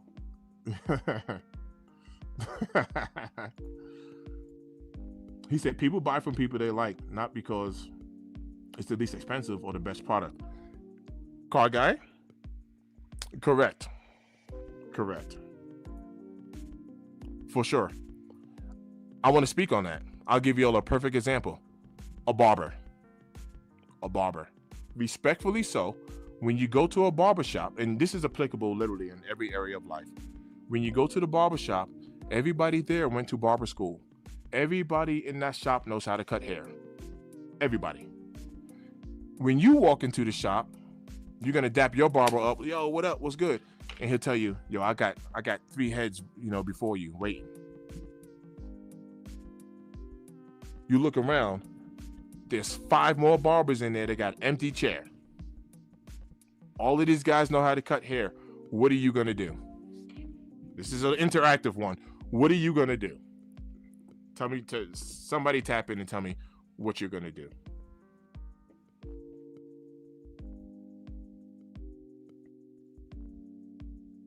Bingo. You're gonna sit and wait. These other barbers like, yo, I can hook you up right now. I got you. What up? I got you. You're gonna be like, nah, you got a relationship with this guy over here. Because when I sit in his chair, it's not about a haircut anymore. Throw the haircut out the window. It's not about the haircut. When I sit in his chair, we're gonna talk about sports. I'm gonna ask him how the wife is doing, how the kids doing, or anything that we talk about. Yo, did you get your classic car fixed? Did you replace that engine yet? Oh, that's dope. Oh, you got pictures? Relationship. It's not about a haircut. Anybody can cut my hair and line me up and trim. Anybody can do that. It's not about the haircut anymore. I got a relationship with this guy, and watch this, or girl, whoever your barber is. And because I got a relationship with them, here it comes. I want to give you my money. Nobody else. I want to give you my money. I got a relationship with you. I want to give my money to you. Not him, not her, not them, whatever. I want to give you my money. Car guy said you're going to be loyal. That's exactly what it is. Because there's a relationship there. Or if you don't have a relationship with your barber, if it's just a haircut, because there's no relationship there, whenever you go there, you just sit and whoever can get you out the door the fastest. Yo, who got an MTC? All right, yo, can you do this for me? Thanks. You pay him and you walk out the door. You know what I mean? Because there's no relationship. That's a golden nugget behind building business. People think that it's about money. Oh, I'm just want to make the money. Worry about the money, man. Don't worry about the money. The money comes. Just build relationships. That's all you got to do. Golden nugget in business. Car guy, I saw you posted something about sales. I've been in sales my entire life. I sold cars for 13 years. It's the first law in sales.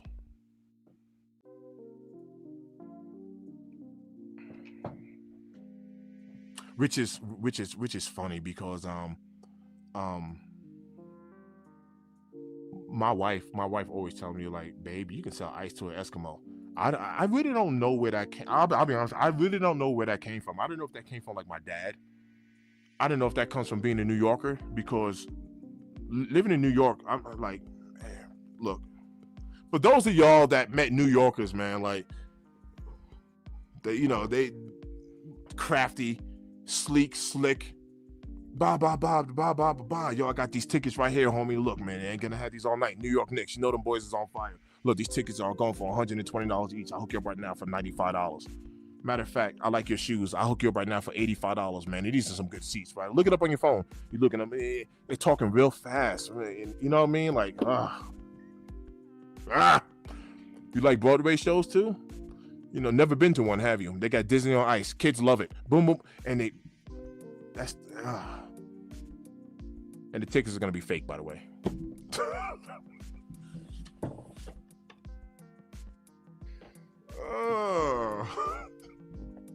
I ain't trying to play my city. I'm just saying. Look, that's how it is. The real slick talking. You know what I mean? Slick talking.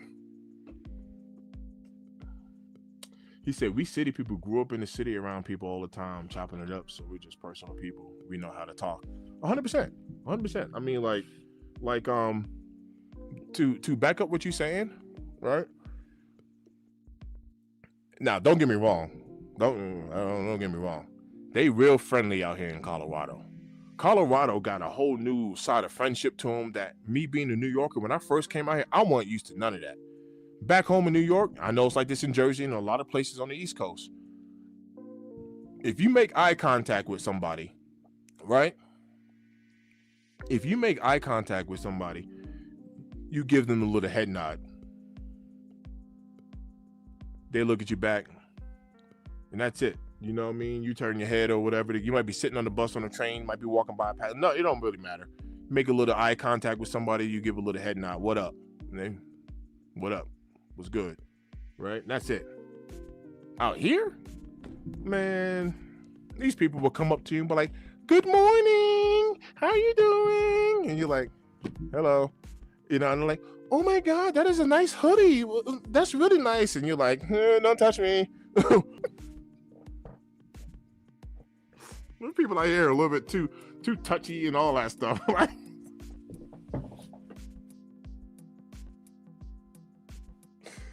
oh man. Ah man. Super friendly. I'm like, all right. Have a good day. Good night. Like, good seeing you. But also, all jokes aside, watch this. You have to be what you seek. So if you want people to be respectful to you, you have to be a respectful person. If you're seeking a good, honest, like, solid friend, you have to show yourself to be a good, honest, solid, friendly person. You have to be what you seek, attract. So that is very important, right? Like, do unto others as you would have them do unto you. You know what I mean? Like take care of others. You know, pour into others, and they'll pour into you. Be a giver. You know what I mean? Try to give more than what you receive.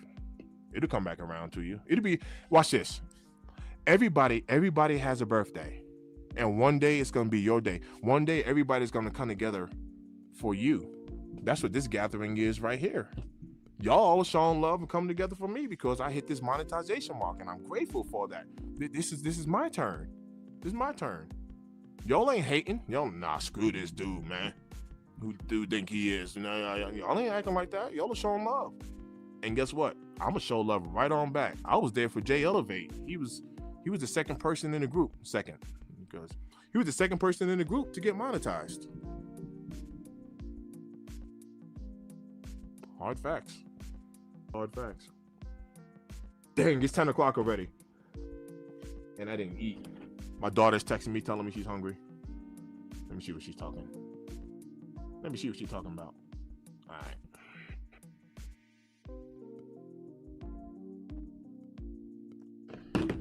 All right, family. Shout out to everybody who tapped into today's live, man. It is always love on this end. Look, I appreciate y'all. I really do. I really do. I'm about to get up out of here. I will see y'all soon. I'm sure for those of y'all that want them, y'all gonna be tapped into these gammas, these Yo Gamma Gammas. The shoe is looking tough. I got work on Saturday. I'm gonna have to work something out, man, because I'm gonna have to pick these kicks up. I'm not gonna chance that driving all the way out to Fort Collins, doing the move and come back in town. Nope, I ain't chancing that. I'm gonna have to work something out. But thanks for tapping in, man. Got some peace here, car guy. Appreciate you. Hit me up. I'll be in touch. Enjoy those Norwalks, man. Yo, I'm gonna have to spend a block on those, man. There's so many shoes that I want. Station, salute. I appreciate you. I appreciate all of y'all.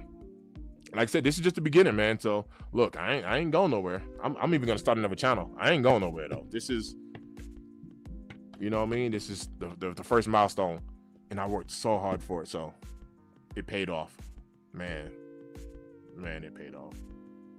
Kicking Trips, my guy. Always a pleasure, man. And make sure you tap in, man. Make sure you watch. Look, man. Look, his videos, man. His videos is like A1 sauce, man. I was showing it to my son actually the other day. Man, his videos are A1 sauce. My man will pull out a shoe, right? He'll pull out a shoe, and instead of just showing you the shoe, whatever, he got the sound effects like, you know, and then the graphics will change. His editing is like A1, man. So shout out to King and Trips, man. Thanks for tapping in, man. It's always love on his end. I appreciate y'all. Jordan 4 Lakers are gonna be a double up. Yo, I saw pictures of that shoe today. That shoe is fire. 2026, man, is already. I don't know how is it doing it already. Like they already got their hand in my pocket. We still in 25. Christmas didn't even come yet. I'm like, how I already got a hand in my pocket? So yeah, there's some gems dropping. I'm going to make another video, man. So keep an eye out for these Nigel 1 lows, if that's the shoe that I decide to make a video on. I got a couple of shoes here that I just never made videos on. So Jordan 1 low Obsidians. I'm looking at Union, Jordan 1 Unions. The Mexican 3s I got over. Man, I got. So I'll holler at y'all, man. There's always love in his end, man. And we out. I'll catch y'all on the next one.